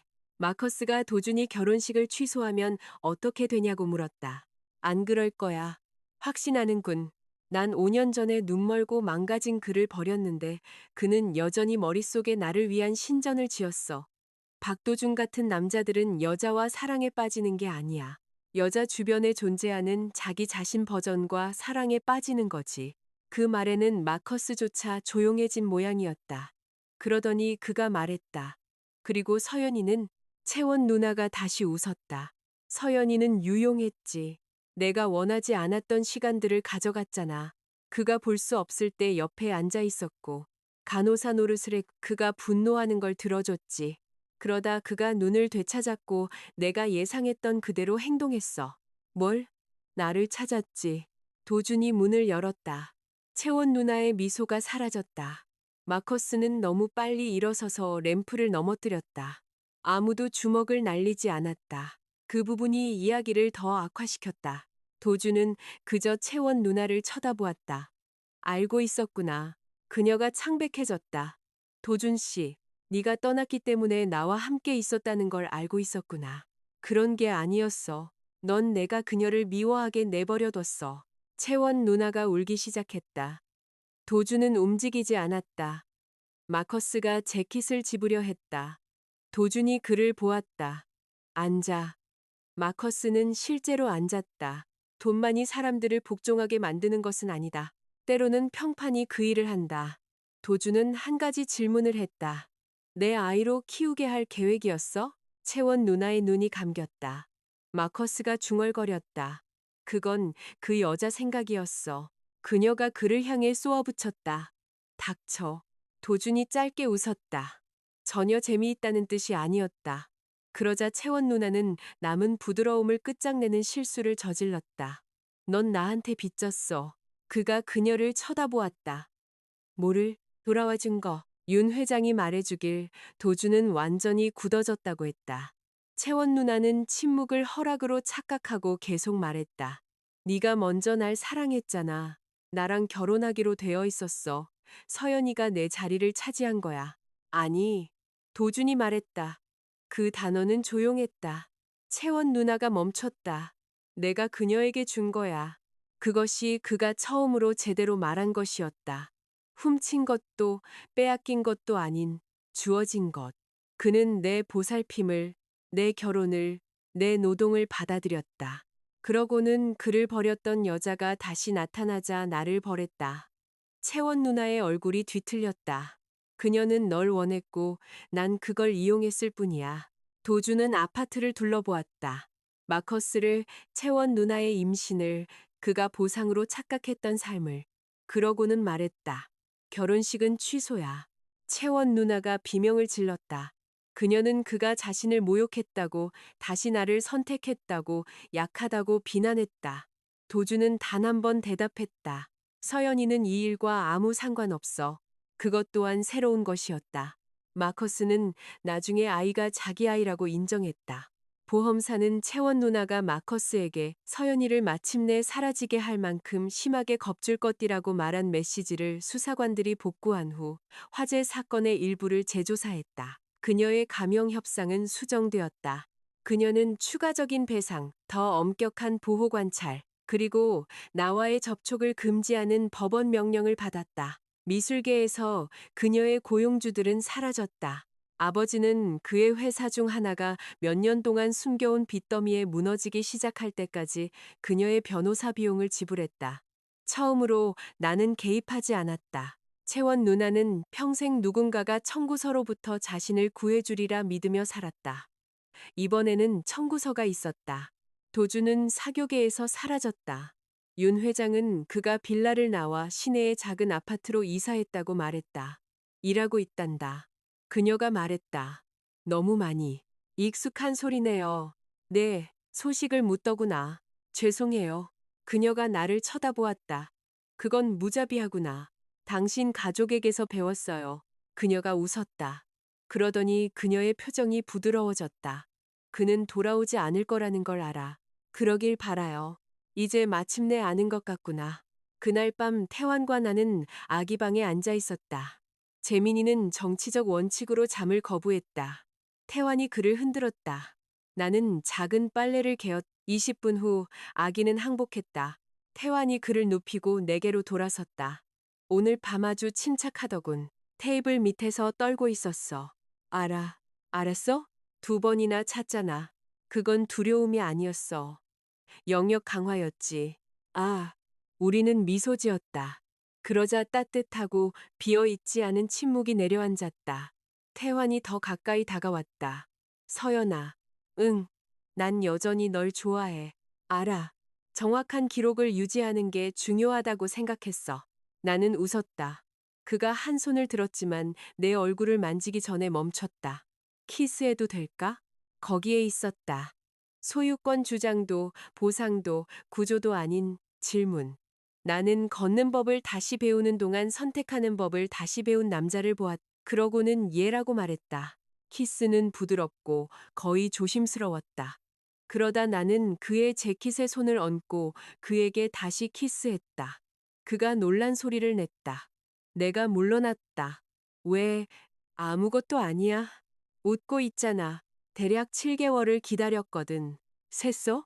5년 동안 의식불명이었어. 시간은 내게 의미가 깊어. 나는 그의 입술에 대고 웃었다. 아기 침대에서 재민이가 불만스러운 소리를 냈다. 태환이 한숨을 쉬었다. 타이밍이 끔찍하네. 그건 당신한테서 물려받았나 봐. 근거 없는 주장은 거부합니다. 우리는 한 번 더 키스했다. 불꽃놀이도 관중도 지는 사람도 없이 그저 조용한 방, 잠든 우리 아들. 그리고 처음으로 다른 여자에게서 빌려온 것이 아닌 미래가 느껴졌다. 제7장. 남자들 사이의 상품이 아니다. 재민이가 1살이 되었을 때 나는 회사를 가졌다. 그 문장은 현실보다 훨씬 더 인상적으로 들렸다. 회사는 나, 주말에는 민지, 공급업체들이 이메일에 답하도록 겁주는 태사라는 생산 관리자 1명, 그리고 위층에서 온수를 쓸 때마다 비명을 지르는 파이프가 있는 서울의 임대 스튜디오였다. 나는 그것을 어머니의 이름인 안나라고 불렀다. 첫 컬렉션은 12점이었다. 6점은 잘 팔렸고, 3점은 천천히 팔렸고, 2점은 비싼 실수였다. 한 코트는 너무 공격적으로 맵시가 없어서 민지가 입을 수 있는 세무 감사라고 불렀다. 나는 할인했다. 그래도 팔리지 않았다. 태환이 하나 그건 동정 구매야. 주주로서의 신뢰지. 당신은 주주가 아니잖아. 감정적으로 투자했어. 그게 더 나빠. 그는 한 번은 아침 식사에 그 끔찍한 코트를 입고 왔다. 나는 그가 브랜드를 대표하는 것을 금지했다. 태환과의 삶은 완벽하지 않았다. 그것이 내가 그것을 신뢰하는 이유 중 하나였다. 그는 신우 캐피탈에 축소된 역할로 복귀할 만큼 충분히 회복했다. 그는 여전히 편두통이 있었고 지쳤을 때 왼손에 힘이 빠졌다. 그는 여전히 일주일에 2번 물리 치료를 받았고 누군가 그를 영감을 준다고 부르면 참을 수 없어 했다. 나는 그가 젖은 수건을 바닥에 내버려 둔다는 것을 알았다. 그는 내가 화가 나면 부엌 수납장을 재정리한다는 것을 알았다. 우리는 계약서 문제로 처음으로 심각하게 싸웠다. 한 명품 소매업체가 안나를 입점시키고 싶어 했다. 제안은 좋았지만 독점 조항은 좋지 않았다. 태환은 내가 부탁해서 그것을 읽었다. 그러고는 내게 묻지도 않고 소매업체의 모회사 CEO에게 전화해서 조항을 수정하라고 말했다. 나는 수정된 계약서가 도착했을 때 알게 되었다. 나는 제주도 집에 있는 태환의 사무실로 걸어 들어갔다. 리처드 로슨한테 전화했어요? 그가 고개를 들었다. 독점 조항 때문에? 네. 왜요? 그의 얼굴이 변했다. 그는 즉시 알았다. 돕는다고 생각했어. 그랬어요? 그건 위험하게 들리는데. 당신 이름을 이용해서 내 협상을 해결했잖아요. 서연아. 아니, 들어봐. 그가 노트북을 닫았다. 내가 말을 이었다. 내가 계약서를 읽어달라고 부탁했지. 내 사업 뒤에 숨은 보이지 않는 재벌이 되어달라고 부탁한 적은 없어요. 나쁜 조항 하나 때문에 좋은 거래를 거절하려고 했잖아. 그럼 거절했을 거예요. 이제 조항이 더 좋아졌잖아. 그게 중요한 게 아니에요. 그가 뒤로 기댔다. 알아. 나는 멈췄다. 알아요? 응. 그 말에 분노의 즐거움이 조금 사라졌다. 그가 이 말을 문질렀다. 내가 다른 사람들이 하는 짓을 똑같이 했어. 유용한 답을 안다고 결정하고 네가 내 개입을 원하는지 묻는 부분을 건너뛰었지. 네, 미안해. 나는 팔짱을 꼈다. 빠르네요. 비싼 치료를 받았거든. 나는 거의 웃을 뻔했다. 거부했다. 그가 일어섰다. 어떻게 하면 만회할 수 있을까? 로슨한테 전화해요. 내가 당신에게 협상 권한을 주지 않았다고 말할 수 있어요. 태환이 고개를 끄덕였다. 그리고 나서 내가 직접 협상할 거예요. 알았어. 그리고 만약 내가 그걸 잃으면, 그럼 잃는 거죠. 그 대답이 부드러운 부분을 건드렸다. 구조도 비밀스러운 해결책도 없이 그저 내가 내 선택을 감당할 수 있다는 신뢰. 나는 숨을 내쉬었다. 좋아요. 아직 화났어? 네. 안 와도 될까? 아니요. 합리적이네. 나는 문으로 세 걸음 갔다가 돌아섰다. 커피는 타줄 수 있어요. 그건 용서가 아니잖아. 경로지. 그가 미소 지었다. 우리는 소매업체와 계약했다. 나는 직접 조항을 협상했다. 언론은 나중에 그것을 안나의 돌파구라고 묘사했다. 아무도 그 언쟁에 대해 몰랐다. 그게 중요한 것이었다. 재민이가 태어난 지 1년 후 태환이 청혼했다. 갈라에서가 아니었다. 요트에서도 아니었다. 재민이가 열이 나서 마침내 비명을 멈춘 후 새벽 2시에 우리가 부엌에서 맨발로 서서 남은 파이를 먹고 있을 때였다. 태환이 포크를 내려놓았다. 나랑 결혼해줘. 나는 쳐다보았다. 갑작스럽네. 6주 동안 정교한 프러포즈를 계획했어. 무슨 일 있었는데? 우리 아들이 반지 상자에 토했어. 나는 너무 세게 웃어서 카운터에 기대야 했다. 태환이 잡동사니 서랍에 손을 뻗었다. 그는 깨끗한 반지 상자를 꺼냈다. 교체용 상자. 배터리 옆에 다이아몬드를 뒀다고? 일시적인 보안 실패. 나는 그것을 열었다. 반지는 심플했다. 2개의 작은 다이아몬드가 밝힌 타원형 사파이어였다. 어머니께서 이 돌을 다시 세팅하셨어. 할머니 것이었다고 하더군. 마음에 안 들면 바꾸면 돼. 나는 그를 보았다. 연설 연습했어? 응. 땀 흘리고 있네. 응. 인수협상은 땀도 안 흘리면서 하잖아. 회사는 한음절로 내 감정적인 삶을 망칠 힘이 없어. 나는 미소 지었다. 응. 그가 굳었다. 응? 응. 그가 나를 너무 세게 키스해서 내 등이 냉장고에 부딪혔다. 그러고는 즉시 물러났다. 미안. 불평하는 거 아니었는데. 다행이네. 우리는 다음해 봄 신우가 제주도 별장 예배당에서 결혼했다. 신우장의 새로운 기준으로는 작았다. 하객 80명. 나는 내 드레스를 직접 디자인했다. 레이스 베일도 성당 트레인도 없었다. 아이보리색 실크, 깨끗한 어깨선, 주머니. 민지가 주머니를 보고 울었다. 마침내 그녀가 말했다. 페미니즘. 식 30분 전. 윤 회장이 대기실로 들어왔다. 나는 그녀를 초대했다. 도주는 아니었다. 그녀는 내게 작은 벨벳 상자를 건넸. 안에는 어머니의 반지가 있었다. 나는 그것을 쳐다보았다. 이거 창고에 있는 줄 알았는데요. 네가 떠난 후 도준이가 빌라에서 찾았단다. 그 애가 보관하고 있었어. 목이 메었다. 그 애가 돌려주라고 부탁했어. 나는 반지를 들었다. 그것은 어머니가 소유했던 것 중 생존이 아닌 유산처럼 느껴지는 유일한 것이었다. 감사합니다. 윤 회장이 내 어깨를 만졌다. 그 애가 밖에 있단다. 나는 굳어졌다. 들어오지는 않을 거야. 5분만 달라고 하더구나. 안 돼요. 윤 회장이 고개를 끄덕였다. 나도 그렇게 말했어. 안도감. 그러고는 안도감에 대한 죄책감. 죄송해요. 그러지 마. 내 아들이야. 그를 사랑하면서도 그가 내 결혼식에 올 권리가 없다는 걸 알 수 있어. 그녀가 내 이마에 키스했다. 행복하렴. 나는 행복했다. 그것이 끝이었어야 했다. 그러다 전주곡이 울리는 동안 예배당 문이 열렸다. 도준이 걸어 들어왔다.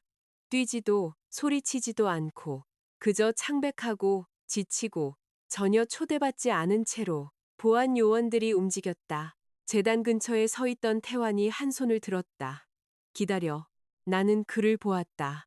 그는 나를 보았다. 나의 선택. 그가 나에게 그 선택권을 주어야 한다는 것을 안다는 사실이 싫었다. 5분. 내가 말했다. 도준이 통로 중간에서 멈췄다. 방안이 웅성거렸다. 민지가 중얼거렸다. 찬송가로 죽여버릴 거야. 나는 거의 미소 지을 뻔했다. 도준이 드레스를 입은 나를 보았다. 그의 눈에 눈물이 고였다. 나는 한때 존엄성보다 그 반응을 더 원했다.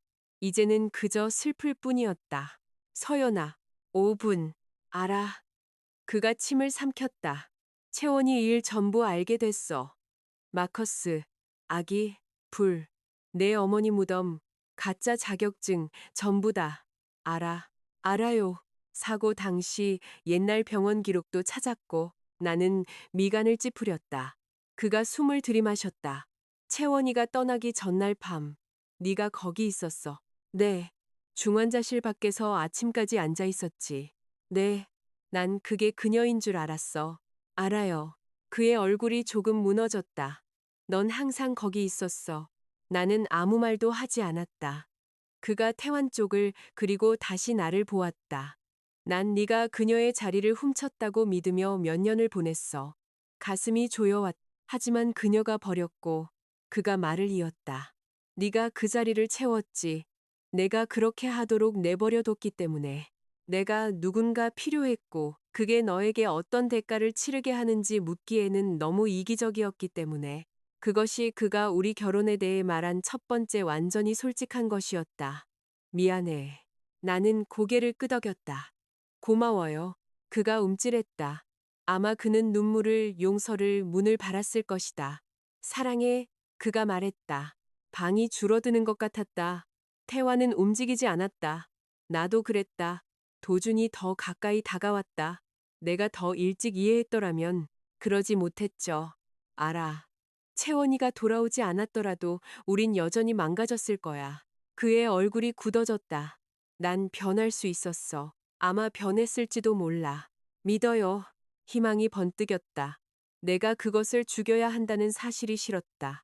하지만 당신의 성장이 내가 당신에게 빚진 빚은 아니에요. 희망이 꺼졌다. 나는 조용히 말을 이었다. 당신이 더 친절해진다고 해서 내가 다시 당신의 아내가 되어야 하는 건 아니에요. 서연아, 난 널 몇 년 동안 사랑했어. 그건 사실이에요. 당신은 나를 몇 년 동안 상처 줬고요. 그것도 사실이죠.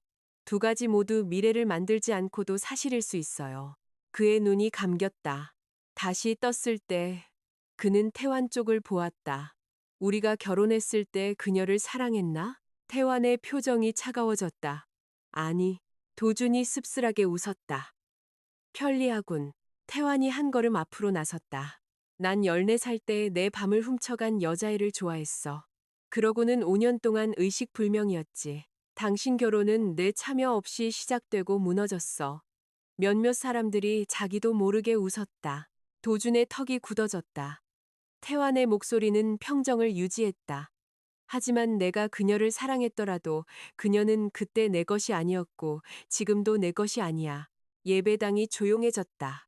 그녀는 한 남자가 잃고 다른 남자가 얻는 그런 존재가 아니야. 도준이 나를 보았다. 나는 정확히라고 말했다. 그 안에 무언가가 마침내 고통스럽지만 완전히 가라앉았다. 그는 한 번 고개를 끄덕이고 문으로 돌아섰다. 통로 끝에서 그가 멈췄다. 그가 널 행복하게 해주길 바라. 내가 말했다. 내가 나를 행복하게 해요. 그가 돌아보았다. 나는 부드럽게 미소 지었다. 그는 그냥 더해줄 뿐이에요. 태환의 입꼬리가 올라갔다. 도준이 한 번 부서진 웃음을 터뜨렸다. 그리고 떠났다. 보안 요원들이 문을 닫았다. 민지가 속삭였다. 난 아직도 찬송가가 선택지였다고 생각해. 나는 웃었다. 음악이 다시 시작되었다. 나는 흰 장미를 들고 통로를 걸어 내려갔다. 태환이 재단에서 기다리고 있었. 내가 그에게 다가갔을 때 그가 속삭였다. 계속할까? 나는 그를 보았다. 지금 묻는 거야? 난 정보에 입각한 동의를 좋아해. 나는 내 결혼식 한가운데서 웃기 시작했다. 응, 좋아. 우리는 결혼했다. 유령도 대역도 빌려온 목소리도 없이 태환이 내 이름을 불렀을 때 그는 서연이라고 말했다. 오직 서연. 제8장. 내 자신의 이름. 결혼이 나를 신우가 사람으로 만들지는 않았다. 내 첫 결혼이 나를 그렇게 보이게 만들었던 방식으로는 그 차이가 중요했다. 첫 번째에는 가족 안으로 들어가 즉시 나 자신을 깎아내며 맞추려고 했다. 두 번째에는 태환이 내게 제주도 집 열쇠를 건네며 말했다. 내 스튜디오는 여전히 내 거야. 내 회사도 여전히 내 거고 내 은행 계좌도 여전히 내 거지. 그리고 내 친척들이 널 귀찮게 하면 누군지 말해줘. 어머님이요. 그가 외교적으로 고려했다. 겁쟁이, 생존자.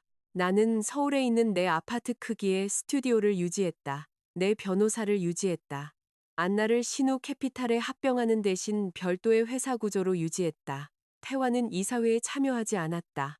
신 회장은 나중에 투자했지만 내가 소규모 외부 자금 조달 라운드를 마감하고 그녀가 다른 모든 사람들과 동일한 조건을 받아야 한다고 주장한 후에야 가능했다. 그녀는 서류를 쳐다보았다. 날 시장 가격으로 내게 하는구나. 네. 매년 네가 점점 덜 좋아지는구나. 우리 결혼식 때 케이터링 업체에 그렇게 말씀 안 하셨는데요. 그건 샴페인 때문이었어. 우리 결혼 생활이 잘 굴러갔던 것은 부분적으로 평범함이 허용되었기 때문이다. 태화는 지치면 코를 골았다. 나는 그의 양말을 훔쳤. 재민이는 동그란 모양의 음식만 먹는 시기를 겪었다. 우리는 한 번은 토마토가 거기에 해당하는지를 두고 40분 동안 언쟁했다. 태화는 그렇다고 했다. 나는 해부학적으로 아니라고 했다. 민지는 우리가 참을 수 없게 되었다고 말했다. 안나는 마법처럼이 아니라 천천히 성장했다. 첫 백화점 입점은 갱신할 만큼은 충분히 잘했지만 확장할 만큼은 아니었다. 극단과의 협업은 매진되었다. 포르투갈의 한 공장이 선적을 놓쳐서 휴일 컬렉션이 2주 늦게 도착했다. 나는 화장실에서 울고 다시 회의에 들어가서 지연이 브랜드 여정의 일부인 척하지 않고 구매자들에게 사과했다. 다음 해는 더 나았다. 그 다음 해에는 보스턴의 작은 매장을 열었다. 나는 피팅룸에 내게 유용한 것을 가르쳐준 여자들의 이름을 붙였다. 안나, 민지, 신 회장. 채원 룸은 없었다. 나는 그 정도로 진화하지 않았다. 결혼 2년 후 아버지가 전화했다. 이혼 전부터 그와 말을 섞지 않았다. 내 언니가 아프다. 그가 말했다. 나는 비 내리는 거리를 내려다보는 안나 사무실에 서 있었다. 어떻게 아파요? 그가 망설였다. 신체적으로는 아니야. 채원 누나는 보호관찰을 2번 위반했다. 극적인 것은 아니었. 법원 명령 상담을 빠뜨렸고 화재 사건과 관련된 비접촉 조건에도 불구하고 친구를 통해 도준에게 연락했다. 그가 공식적인 거리를 요청한 후 판사는 감독을 강화했다. 마커스는 아이가 태어나기 전에 그녀를 버렸다. 친자 관계는 확립되었다. 그는 양육비를 불규칙하게 지급했다. 채원 누나는 아기와 함께 마르로가 본가로 돌아갔고 분노, 편집증, 음주 그리고 모두가 자신이 받아야 할 삶을 훔쳐갔다는 비난으로 무너지기 시작했다. 결국 그녀는 자신의 방에 있는 모든 거울을 박살내는 무서운 사건 이후 자발적으로 정신과 입원 치료 프로그램에 들어갔다. 나는 축하하지 않았다. 나는 또한 그녀를 구하지도 않았다. 그 구별 어딘가에 성숙함이 있었다. 아버지가 헛기침을 했다. 회사가 거기에 있었다. 채원이 아니라 돈. 뭘 원하세요? 서연아, 나를 남처럼 대하지 마라. 남처럼 키우셨잖아요. 침묵. 그가 다시 시도했다. 마루로 상사가 압박을 받고 있다. 대출 기관 2곳을 잃었어. 세금 문제도 있고 일시적인 거야. 변호사가 처리해야 할 문제네요. 신호 캐피탈이 브릿지 파이낸싱을 제공해 줄 수 있을까 생각했다. 나는 웃었다. 웃겨서가 아니었다. 그 당연하다는 태도가 너무 깨끗해서 거의 예술이 될 뻔했기 때문이다. 어머니를 박봉으로 부려먹고 나를 집안의 망신거리 취급하며 제 어린 시절을 뒷받침해준 회사를 제 남편이 구해주길 원하신다고요? 그건 공평하지 않아. 아니요. 절 먹여 살리셨잖아요. 집안을 먹여 살렸지. 난 남은 음식을 먹었고요. 학비는 내가 냈어. 도준 씨가 손님들 앞에서 저를 하인 취급하는 걸 그만두게 강요한 후에야. 그의 호흡이 변했다. 어렸을 때 나는 그에게 이런 식으로 말한 적이 없었다. 아이들은 권력의 물리학을 빨리 배운다. 어떤 문이 닫아도 안전한지, 어떤 어른을 화나게 해도 되는지, 어떤 진실이 저녁 식사를 대가로 치르는지. 이제 나는 34살이었고 성공했고 사랑받았고 어머니의 이름이 벽에 걸린 사무실에 서 있었다. 옛 두려움은 그 방에서 살아남지 못했. 아버지가 말했다. 무슨 일이 있었든 난 여전히 내 아버지다. 아니요, 당신은 제 출생증명서에 이름이 있던 남자일 뿐이에요. 서연아, 생물학을 제 인생의 담보로 삼을 수는 없어요. 나는 전화를 끊었다. 그날 저녁 태화는 부엌 아일랜드 식탁에서 공격적으로 당근을 썰고 있는 나를 발견했다. 오늘 하루 어땠어? 아버지가 돈을 원해요. 태환이 냉장고를 열었다. 돈 주고 싶어? 아니요. 그럼 주지 마. 나는 그를 보았다. 그게 다예요? 그게 다야. 얼마인지 알고 싶지도 않고요. 액수가 네 대답을 바꿀까? 아니요. 그럼 그냥 산수 문제일 뿐이야. 나는 칼을 내려놓았다. 마르로가 집에 다시 가고 싶어요. 그가 냉장고를 닫았다. 왜? 모르겠어요. 그건 나쁜 이유인데. 알아요. 그가 기다렸다. 내가 말했다. 제 일부는 아직도 어머니가 그 지하실 방에 있다고 상상하는 것 같아요. 태환의 얼굴이 부드러워졌다. 언제? 이번 주말에. 나랑 같이 갈래? 네. 그럼 거기 있을게. 인수 계획도 사설 경호대도 없었다. 비록 태환이 우리가 어디로 가는지 말하자 신 회장이 경호원 한 명을 보내긴 했지만 어머님은 불가능해요. 내가 말했다. 널 좋아하잖아. 감시를 보냈는데요. 애정 표현이지. 마르로가 집은 더 작아 보였다. 그것이 내가 처음 알아차린 것이었다. 어렸을 때 경기도의 그 벽돌 저택은 끝없이 느껴졌다. 잠긴 방들의 왕국. 이제 나는 금이 간 회반죽, 무성한 울타리, 그리고 수리가 필요한 현관 계단을 보았다. 아버지가 문을 열었다. 그는 늙었다. 잠시. 나는 죄책감을 느꼈다. 그러다 늙는 것이 사과는 아니라는 것을 떠올렸다. 서연아, 안녕하세요. 태환이 내 옆에 섰다. 아버지는 그를 돈을 만나는 남자의 깨지기 쉬운 공소남으로 쳐다보았다. 그는 최 이사님이라고 불렀다. 마르로 씨, 우리는 안으로 들어갔다. 집 냄새는 똑같았다. 가구 광택제, 낡은 난방구, 채원 누나가 태우던 꽃향초. 내 마음보다 내 몸이 먼저 기억했다. 어깨가 굳어졌다. 태환이 알아차렸다. 내가 그의 손을 잡을 때까지 그는 나를 건드리지 않았다. 아버지는 응접실에서 프레젠테이션을 시작했다. 수익, 대출, 일시적인 유동성, 가치 있는 창고, 발을 뺀 구매자. 나는 4분 동안 들었다. 그러고는 말했다. 은행이 압류 절차에 들어갔네요. 그가 멈췄다. 어떻게 알았어? 압류 통지는 공개 정보니까요. 그의 입가가 굳어졌다. 날 조사했어? 아니요. 부동산 등기를 찾아봤어요. 그 집은 감상적인 가치가 있어. 누구에게요? 그 말이 그를 아프게 했다. 좋았다. 나는 진실이 고통스러울 필요가 없다고 더 이상 척하지 않았다. 그가 일어섰다. 내 어머니는 이 집을 사랑했어. 나는 거의 웃을 뻔했다. 제 어머니는 지하실에서 돌아가셨어요. 그의 얼굴이 창백해졌다. 아니야. 어머니는 마지막 몇 년을 위층에서 당신 아내를 위해 바느질하고 아래층에서 저랑 자고 우리를 데리고 나갈 수 없어서 미안해하며 보내셨어요. 자금 조달 프레젠테이션에서 어머니를 장식품으로 사용하지 마세요. 태환의 손이 내 손을 한번 꽉 쥐었다. 아버지가 그를 보았다. 내 딸과 단둘이 얘기 좀 할 수 있을까? 태환이 나를 보았다. 나는 고개를 끄덕였다. 그가 떠났다. 그 단순한 행동, 그가 내가 결정하기를 기다렸다는 사실이 어떤 위협보다도 내게 더 큰 힘을 주었다. 아버지가 앉았다. 서연아, 내가 실수를 했다. 말해보세요. 그가 눈을 깜빡였다. 뭐? 말해보시라고요. 그의 입이 열렸다. 다쳤다. 그럴 줄 압박을 받고 있었어. 제 어머니도 마찬가지였어요. 넌 그때 상황을 이해 못해. 완벽하게 이해해요. 당신은 부를 원했고 어머니의 존재는 불편해졌죠. 그러다 제 존재도 마찬가지가 됐고요. 그가 시선을 돌렸다. 나는 내 안에 무언가가 가라앉는 것을 느꼈다. 몇 년 동안 나는 그가 고백해야 한다고 생각했다. 그렇지 않았, 그가 붙잡기를 거부하더라도 사실은 사실로 남았다. 나는 저는 당신 빚을 갚지 않을 거예요. 그의 고개가 획 돌아갔다. 모든 걸 잃을 수도 있어. 당신도 마찬가지고요. 집은 어떻게 되는데?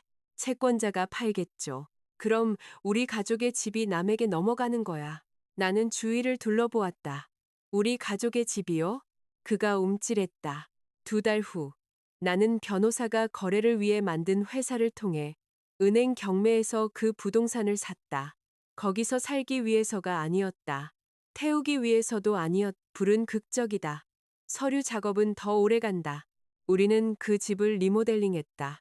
지하실은 안나 하우스 펀드라는 비영리 단체의 사무실이 되었다. 그 목적은 구체적이었다. 경제적으로 강압적인 가정을 떠나는 여성들을 위한 법률 지원, 긴급 주거, 그리고 직업 훈련. 나는 첫 해 자금을 지원했다. 신호재단은 내가 동의한 후에야 그 금액을 맞춰주었다. 안나는 면접을 위해 의류를 기부했다. 민지는 웹사이트를 디자인했고 자선 활동이 브런치 약속을 잡을 수 없게 만들었다고 불평했다. 개관식 날 나는 이전에 응접실에 서 있었다. 한때 손님들이 식사를 마칠 때까지 기다려야만 먹을 수 있었던 바로 그 방이었다. 문 옆 명패에는 이렇게 적혀 있었다. 안나마르로 하우스. 안전하게 떠날 수 있는 곳. 허락 없이 시작할 수 있는 곳. 나는 울었다. 깔끔하게가 아니었다. 태환이 내게 휴지를 건넸다. 이제 2살인 재민이가 하나를 훔쳐서 내 드레스 모서리에 코를 풀었다. 그거 실크야. 내가 그에게 말했다. 그가 미소 지었다. 태환이 말했다. 직물에 대한 존중이 없네. 당신 핏줄인데 주장을 증명해봐. 나는 눈물 사이로 웃었다. 안나 하우스를 통해 처음으로 자리를 잡은 여성은 29살이었고 남편이 그녀 명의의 모든 은행카드를 통제하는 생활을 8년 동안 했다. 그녀는 여행 가방 하나, 5년 동안 사용하지 않은 간호사 면허증, 그리고 어떤 병원도 자신을 고용하지 않을 것이라는 확신을 가지고 도착했다. 사례 관리자는 재교육 프로그램을 찾아주었다. 안나는 그녀에게 면접 정장 2벌을 주었다. 3개월 후 그녀는 병원 직원 출입구에서 신분증을 들고 얼굴이 아파 보일 정도로 활짝 웃고 있는 사진을 보냈다. 나는 그것을 인쇄했다. 홍보용이 아니었다. 기부자들을 위한 것도 아니었다. 나는 그것을 어머니의 낡은 바느질 바늘 하나 옆 내 사무실 서랍에 넣었다. 어느 날 밤 태환이 내가 그것을 보고 있는 것을 발견했다. 괜찮아? 응. 좋아. 응이야. 아니면 우는 거야? 응. 둘 다.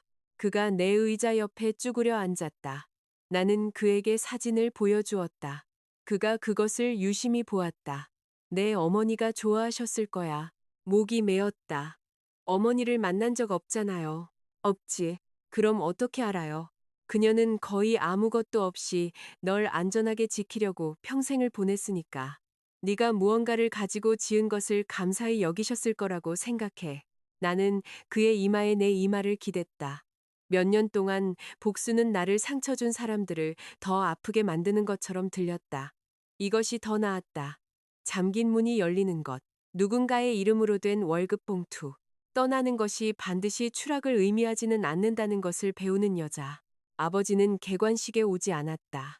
채원 누나는 치료소에서 편지를 보냈다. 나는 거의 버릴 뻔했다. 그러다 읽었다. 완벽한 사과는 없었. 그랬다면 의심스러웠을 것이다.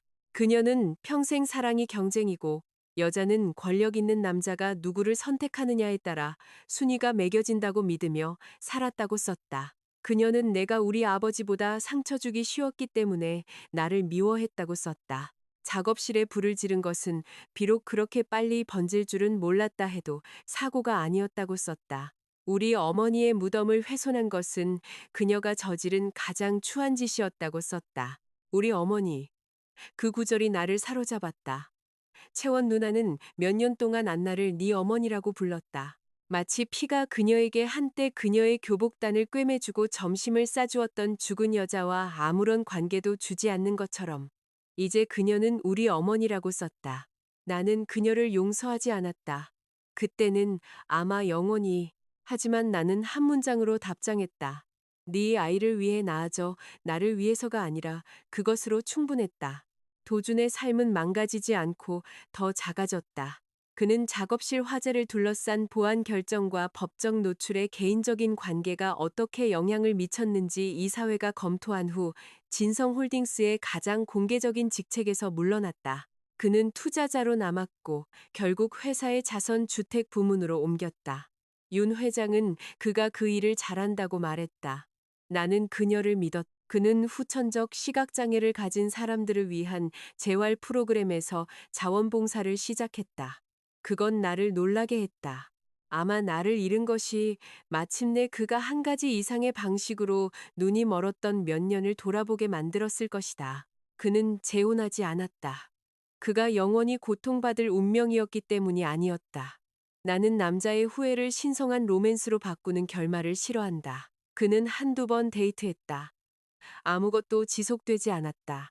아마 언젠가는 무언가 있을 것이다. 그건 더 이상 내 이야기가 아니었다. 우리는 결혼 3년 후 한재단 갈라에서 만났다. 태환이 방 건너편에서 기부자와 이야기하는 동안 그가 다가왔다. 서연아, 도준 씨. 그가 미소 지었다. 잘 지내는 것 같네. 당신도요. 그는 그랬다. 더 늙고 더 조용하고 덜 세련된 방식이 그를 더 인간적으로 보이게 만들었다. 그는 마가렛에게 쿠키가 저녁 식사에 해당한다고 설득하려는 재민이를 보았다. 많이 컸네. 자기가 40살이라고 믿어요. 도준이 웃었다. 그러더니 그의 눈이 태환에게로 향했다. 행복해? 네. 그가 고개를 끄덕였다. 다행이네. 나는 그를 살펴보았다. 당신은요? 그가 생각했다. 때때로. 그것이 그가 줄 수 있는 가장 정직한 대답이었다. 후회는 내가 널 되찾아야 한다는 뜻이라고 생각했었어. 그가 말했다. 마치 충분히 미안해하면 또 다른 기회를 얻는 것처럼. 나는 아무 말도 하지 않았. 그렇지 않더군. 네, 이제는 알아. 그가 희미하게 미소 지었다. 기본적인 수학을 배우기 위해 거의 모든 것을 잃어야 했다니 미안하네. 그건 항상 당신의 가장 약한 과목이었잖아요. 그가 웃었다. 우리는 잠시 거기에 서 있었다. 증오도 갈망도 없이 그저 역사만 있었다. 그러고는 그가 말했다. 남은 인생이 좋길 바라, 서연아. 두 사람도요. 우리는 반대 방향으로 걸어갔다. 나는 뒤돌아보지 않았. 그날 밤 갈라가 끝난 후 태환과 나는 뒷좌석에 잠든 재민이를 태우고 집으로 운전했다. 물 위에서 불꽃놀이가 시작되고 있어서 항구 근처에 멈췄다. 내가 신음했. 왜? 부자 남자들과 불꽃놀이에 대한 복잡한 역사가 있어서. 태환은 기분 나쁜 표정을 지었다. 내가 주문한 거 아니야. 다행이네. 주문할까? 아니, 참고할게. 우리는 난간 옆에 섰다. 재민이는 아버지의 코트에 뺨을 대고 태환의 품에서 잠들었다. 빛이 검은 물 위에서 폭발했다. 금색, 빨간색, 흰색. 몇 년 전 나는 거창한 제스처가 증거라고 믿었다. 스카이라인, 다이아몬드, 영원을 약속하는 남자. 이제 나는 더 잘 알았다. 사랑은 태환이 로슨에게 전화해서 자신이 선을 넘었다고 인정하는 것이었다. 그것은 신 회장이 투자하기 전에 묻는 것이었다. 그것은 내가 마가미를 놓쳤을 때 민지가 음식을 가져다 주는 것이었다. 그것은 내 아들이 40만 원짜리 샘플에 코를 닦고도 내가 여전히 그를 사랑할 것이라고 믿는 것이었다.